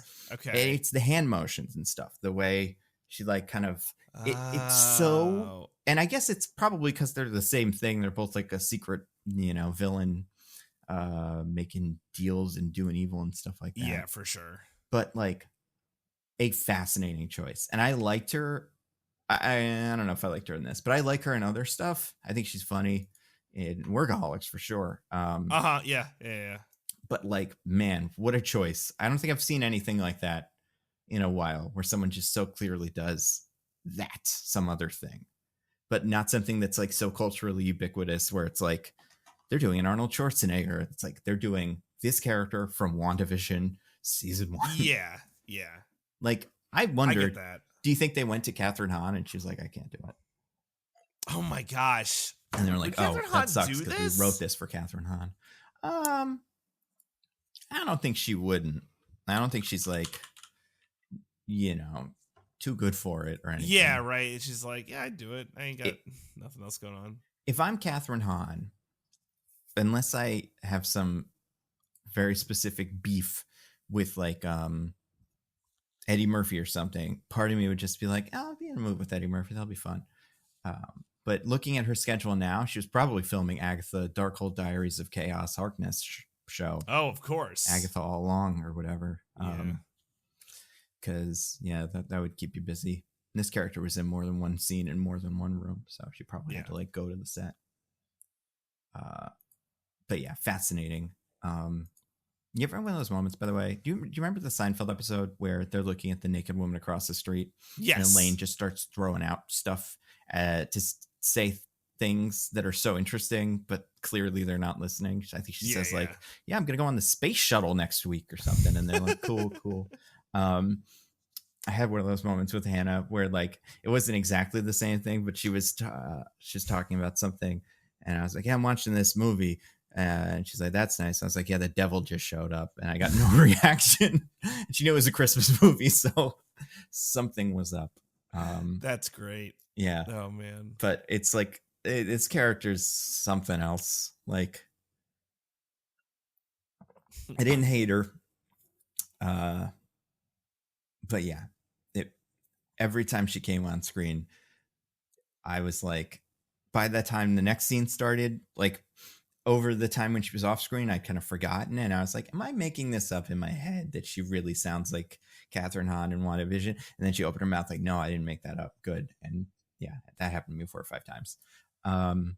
Really was a choice. Yeah, it was. And like, is in a very similar role too, like fantasy witch, deal making villain thing. Although, is this the second one of these? Because Christmas Chronicles 2, I believe the villain is also a spurned, like Santa's favorite elf who went evil. And like, oh my gosh, wasn't it his son? I think he was elf raised like Santa's son. I think Santa had adopted him. Oh, right. Yeah. Because Santa couldn't have children of his own because he was sterile because he drank Mountain Dew. So that's with 2 episodes in a row. Yeah, I don't know I don't know why. It's just like it's a Lucifer kind of like metaphor or like thing. Yeah. Is Santa the god of this universe? Maybe. Again, it's like it's a weird choice is the thing, right? It's a very strange choice. Speaking of strange choices, I spun the wheel again, landed on one of yours. Did USC pay for this movie? Bro, what is all the USC like? It's in the first scene with the family, and then it's in like every other fucking scene, where it's like USC, rah rah rah, USC, we must go. Yeah, did that like jar you in any way? I mean, it was a little weird, and I was kind of wondering, like, is he from you? Like, did Eddie Murphy go to USC? Did somebody else go to USC Yeah, like or who? something. Right? Yeah. The connection that so I googled it. One of the connections that came up is uh the um the person who directed Eddie Murphy's like Raw, his stand-up special from the 80s, Yeah. went to USC. But besides that, no other big connections are coming up. So Okay. I mean, I guess it is like a show or a school in Southern California that people like. But Right. yeah, I don't know why that was such a big deal. Like, It's weird, right? It's weird. yeah, especially because like, did they? The USC is the Trojans, right? Yes. Yes. Did they say that in the movie? I don't think they say Trojans once. Yeah, like could they not get the rights to Trojans?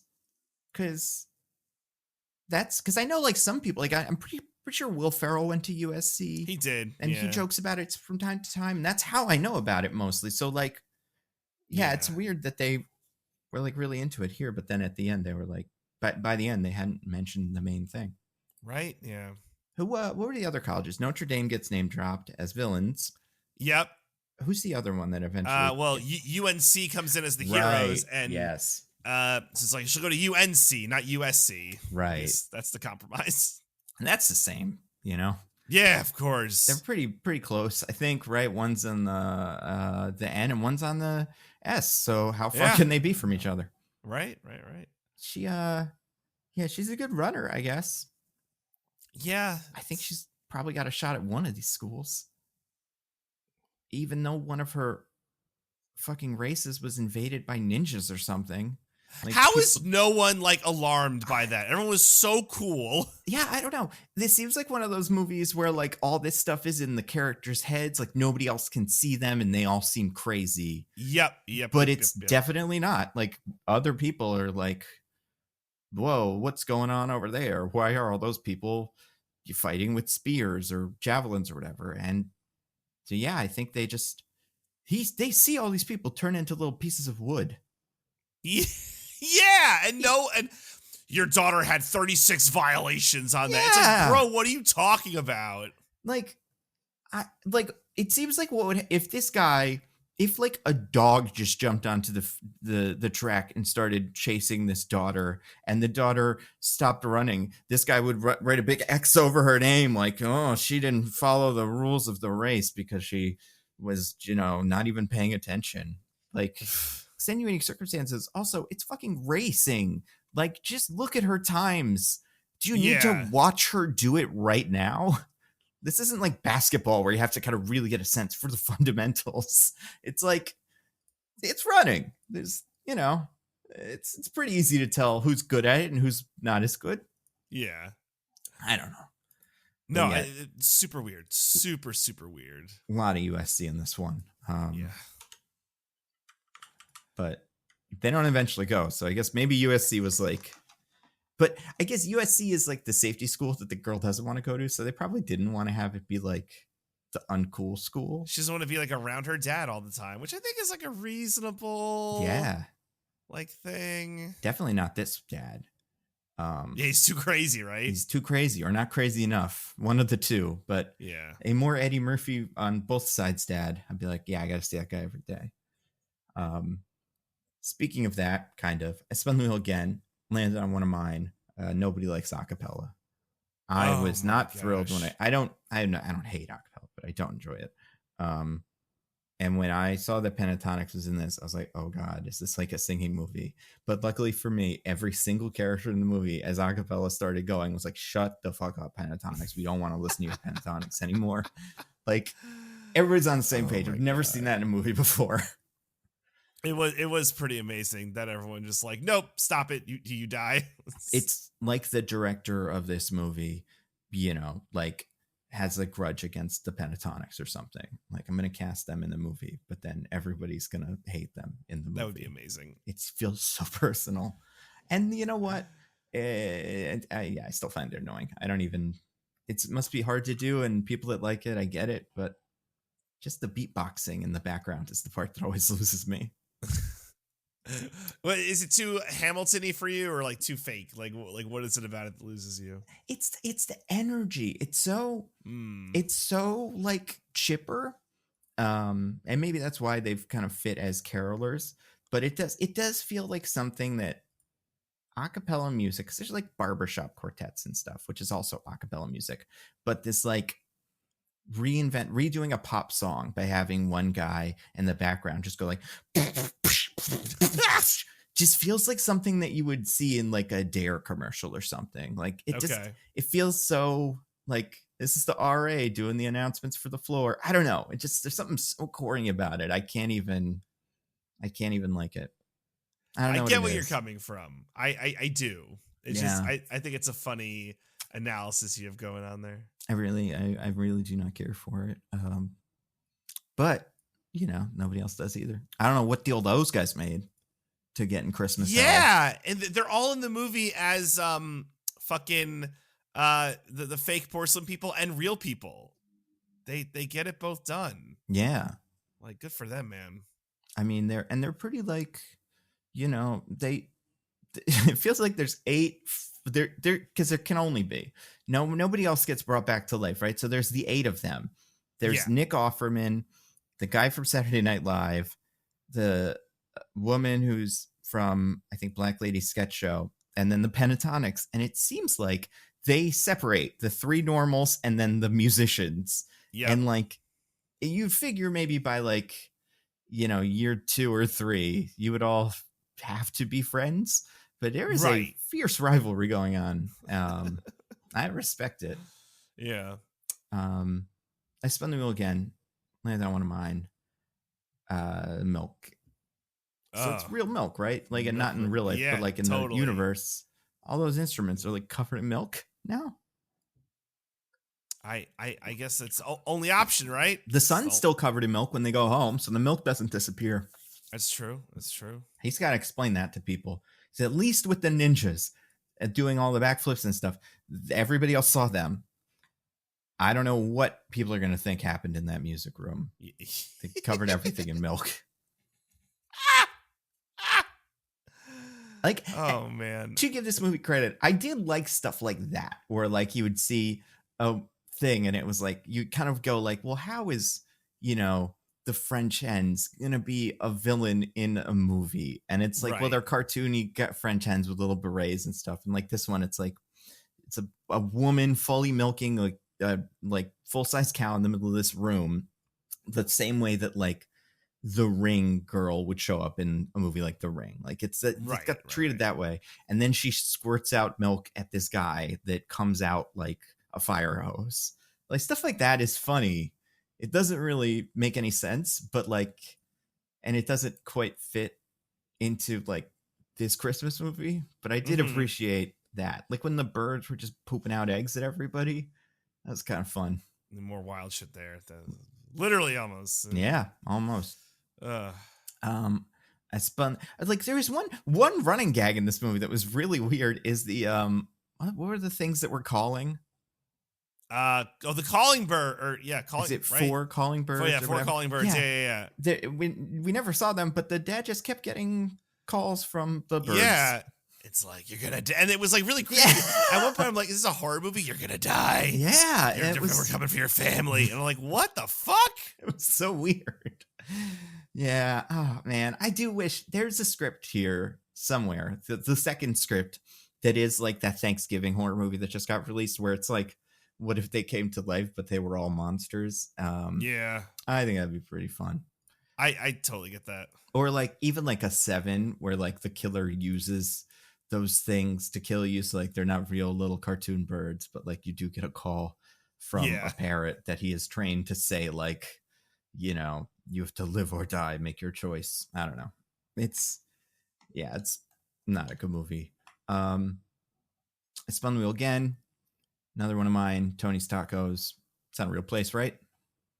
Just they made that up for the movie. Yeah, it has to be. Okay. Yeah, it has to be. Because otherwise, one of the most bizarre pieces of sponsorship I've ever seen. For people that don't know, like we said, there's $100,000 prize for whoever wins Candy Cane Lane, which is wins by some.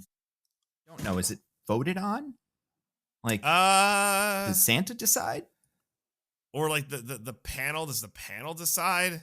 Well, who's the panel? Like the two news Or people? like sorry, the two hosts? Yeah, maybe. the hostess with the mostest. And if them that would explain why the balloons win every time. It's because they seem trickable. I could see her just going all out for the balloons, and then him just being like, I don't fucking care. Pick the goddamn balloon guy again. Whatever. I just want to go home. Like that dynamic. It's like, stop making me do this. Yeah.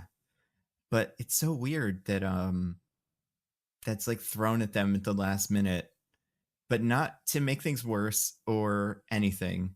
And it's like, you can't figure in a movie like this, what's going to happen is like, it's going to get the $100,000, but like, I don't know, donate to some charity or something like that. Yeah. But instead, this character does have $100,000 worth of tacos in his like credit or something that he can get. Yeah. Yeah. How many tacos?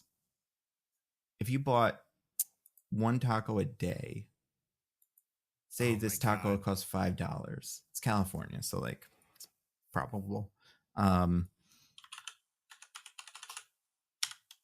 You could eat for 20,000 days. Let's divide that by 365. 54 years. You can have a taco every day for 50 years. That's actually insane. Put that place out of business. So you got to keep them stringing along, because if they go out of business, then no tacos for you. Right, then you're no tacos, and you're fucked. You could just destroy this business if you ever wanted to. Just be like, I'm pulling up the $100,000 now, so give me $100,000 worth of free tacos. Oh, you got to declare bankruptcy? Oh well, like I like that. You own them now. I probably shouldn't have got involved in this. Also, like, this isn't good sponsorship for Tony's Tacos. No one's psyched about this. Everybody's bummed it's not just $100,000. So, right. Yeah. Not gonna like you. I spun the wheel one more time. It's the only other thing.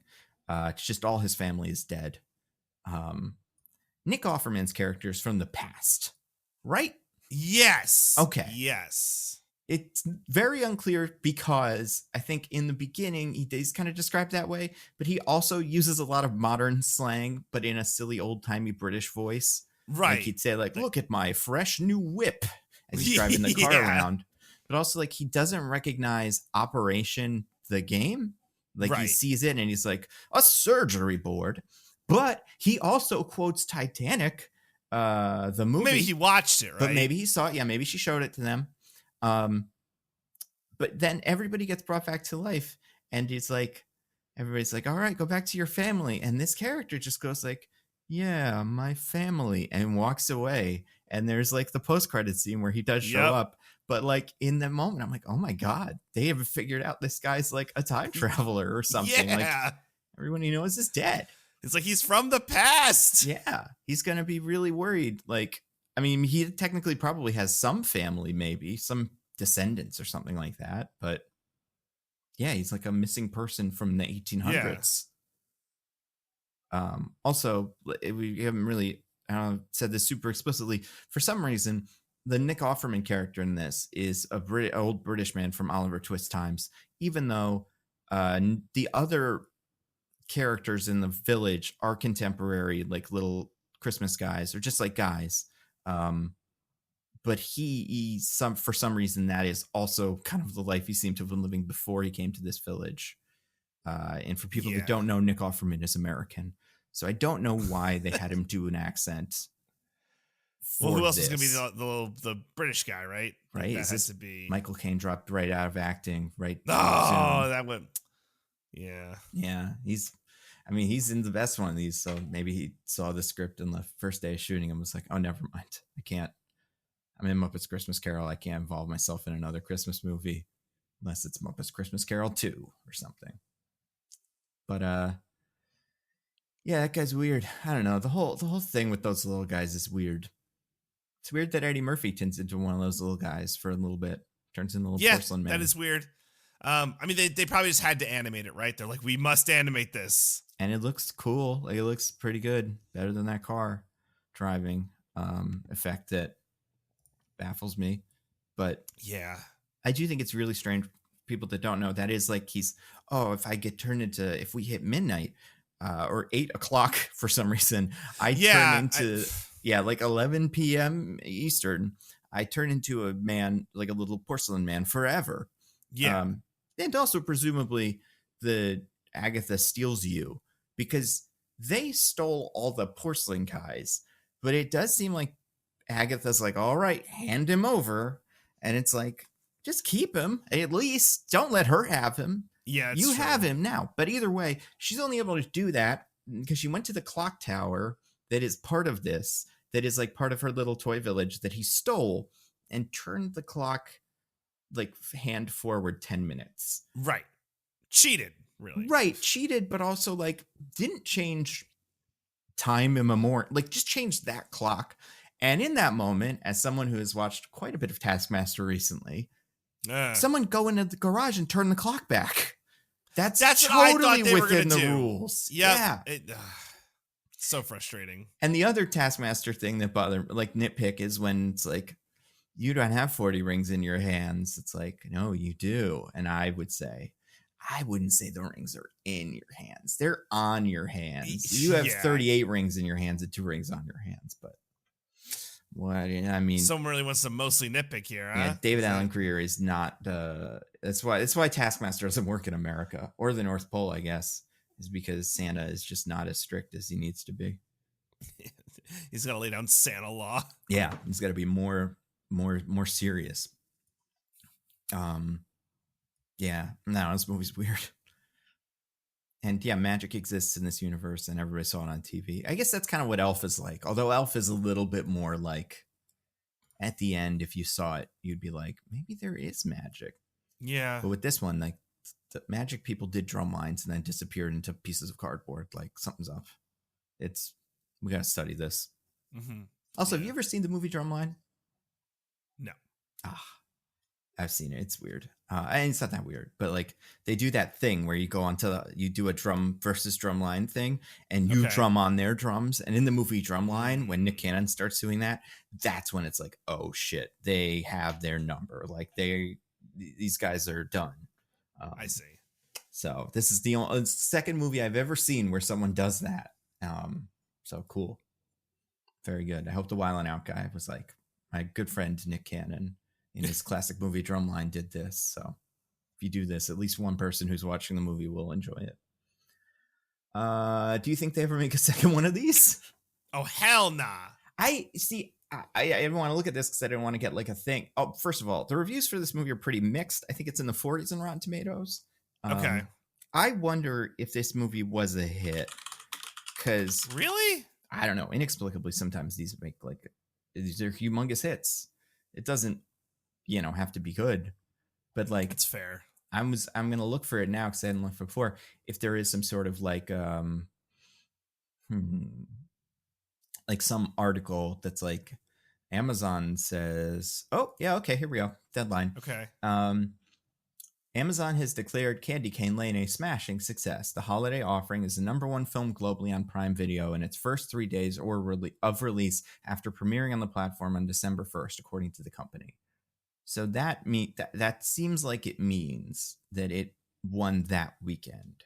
Wow. But I am legitimately shocked. How many movies do they produce every month or every week? Like, yeah, it's the one movie. So I don't think that's as impressive. But the other thing they're saying, though no viewership data was released, Amazon also boasts the Eddie Murphy-led film as the most watched Amazon MGM Studios produced movie debut ever in the U.S., and among the top 10 worldwide films debuts ever on the service. So this was a hit. And like they said the same thing about their Christmas Chronicles movie that's also not very good. Like it was their most watched movie ever or something besides Red Notice. So like I wouldn't be surprised if this does get a sequel. Man. But where do you go? Are they going to afford Eddie Murphy again? Because he can't be cheap, right? His quote must be through the roof. His quote must be through the roof. Although, like, his quote is probably I feel like that's the only thing that is built into the budget. I feel like it's like we got Eddie Murphy and he cost $20 million or something, and that's fine. And we have $1 million for everybody else. So who could we get? Like Ken Marino, you want to be in it? Yes. Okay. Here's, $10,000, probably more than that, but however much they want. Yeah. the guy from Veep. How much will it cost you to be in a studio for one day? Yeah, yeah. Yeah, it's weird. But yeah, I wouldn't be surprised if they make another one of these. And it. But I'm also curious if in a month maybe this will have like we'll look back and go like, oh yeah, actually all my young cousins were talking about Candy Cane Lane or something, like kind of like it has a word of mouth thing going. Right. Yeah, no, I could see it. I could definitely see it. We'll find out soon. Yeah. And it's another one like Christmas Chronicles where I'm like, there's a movie here. I hope they figure it out by the time they make that second one, if they make another one, because Yeah. like Exactly. this could be fun, but we'll see. I don't know. He's also apparently the voice in a Pink Panther movie coming up. So he's got that, Axel F, and something called The Pickup. So I don't think he's too busy for another one of these. But yeah, much like Haunted Mansion, not an incredible use of Eddie Murphy. So, probably worth another, maybe not worth another try, but like if you did use him properly, it could be fun. At least this movie also didn't have Jared Leto as the Hatbox Ghost. That we can be thankful for. Yeah, thank goodness for that. Yeah. What do you think Diggins would have thought of this? I wonder if he would have been like, oh, it's innocent enough, no real harm. Yeah, I think that's right. I think he would have been like, it's okay. Yeah, I understand how a child could enjoy this, but I found it kind of boring.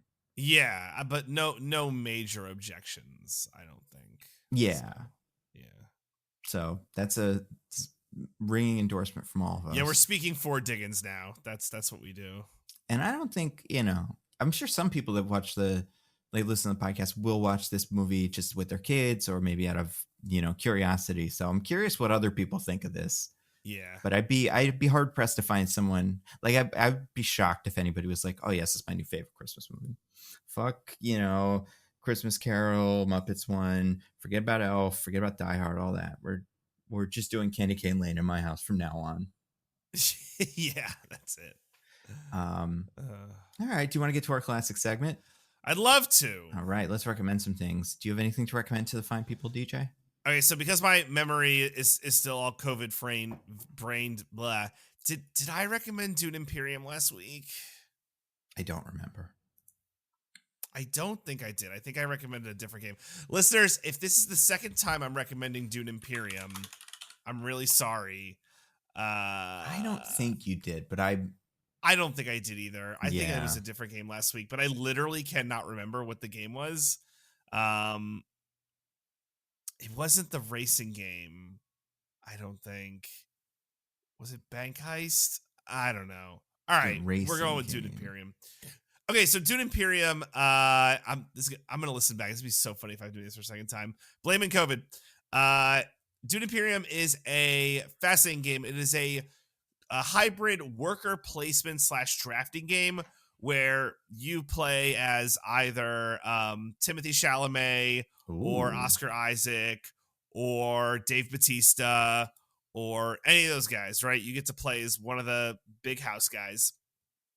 And you're trying to collect spice and gain victory points is very novel is the method of winning.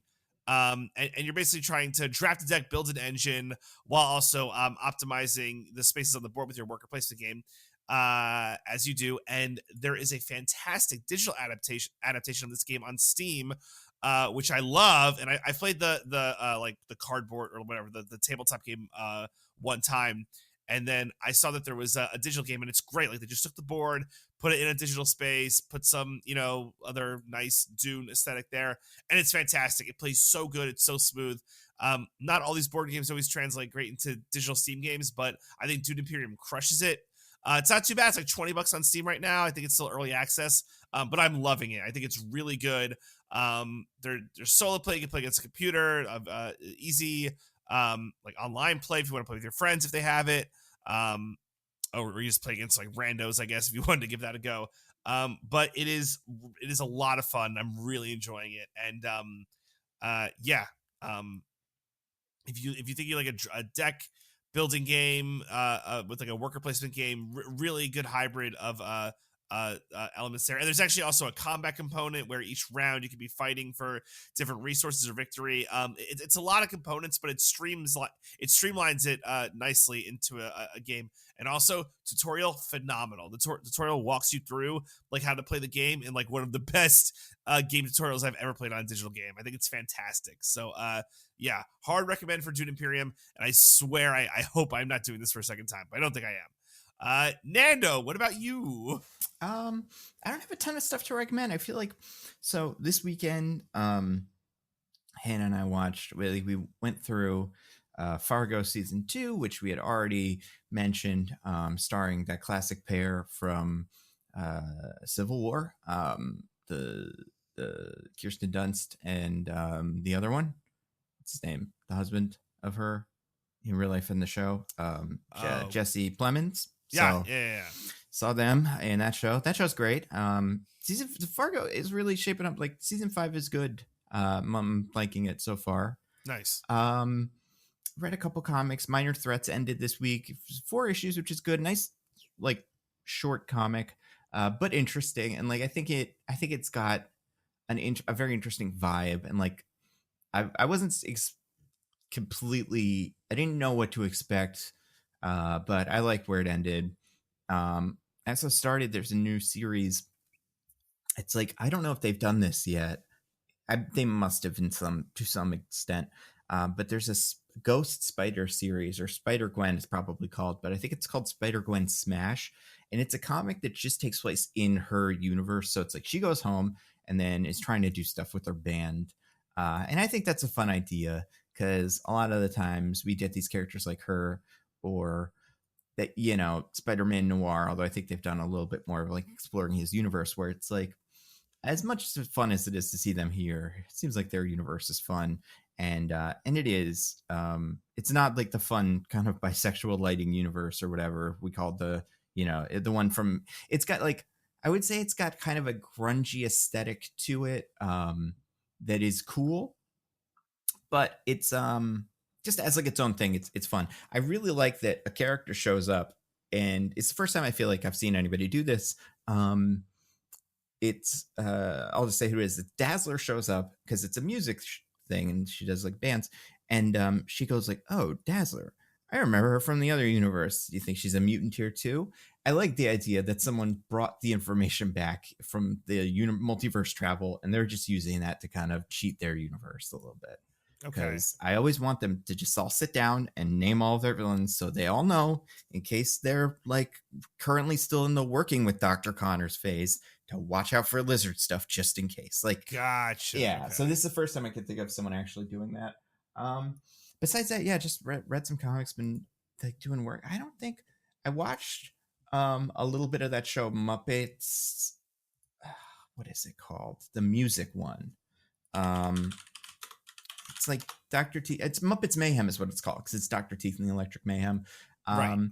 It's fine. I don't think it's like the most amazing show ever made, but they were also never my favorite Muppet. So it's like hard to like fully love a Muppet show for me that doesn't have Gonzo, Fozzie, Kermit, Piggy, all that.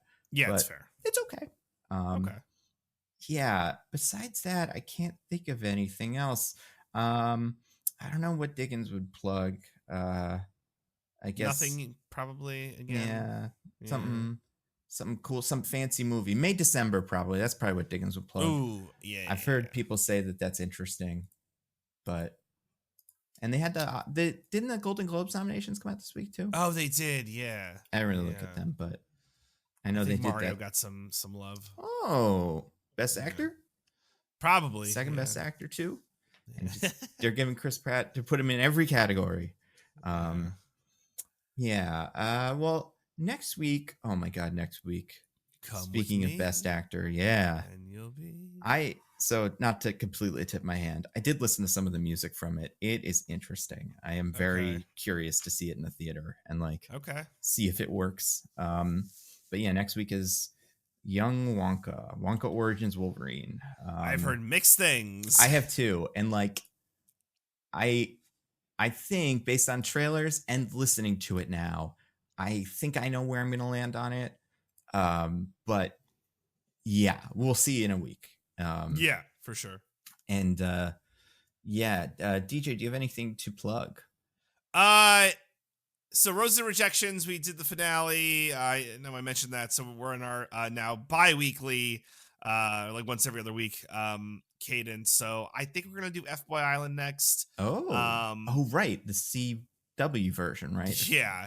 I think you could like stream it somehow on like Roku or something. I don't know. I have to look. And then we'll be covering some other stuff as we work up to new Bachelor. I think is in like a month, so we'll get some time. And I think they just announced Love Is Blind season 6 is going to come out on Valentine's Day. And they're filming season 7. So Netflix will not stop torturing our young people with this god awful TV show. Yeah. Have they done like a reunion thing where they've done like back to the season 1 people? So every season, well, they haven't gone that far back, but they always do it after the altar, like a year after. No, I want to check on the first group and see how many of them are like in jail, like still married, like, I think one couple is still together. Okay. That sounds right. Yeah. But that would be interesting. Yeah. That would be trippy. So check that out on the Pop Break TV.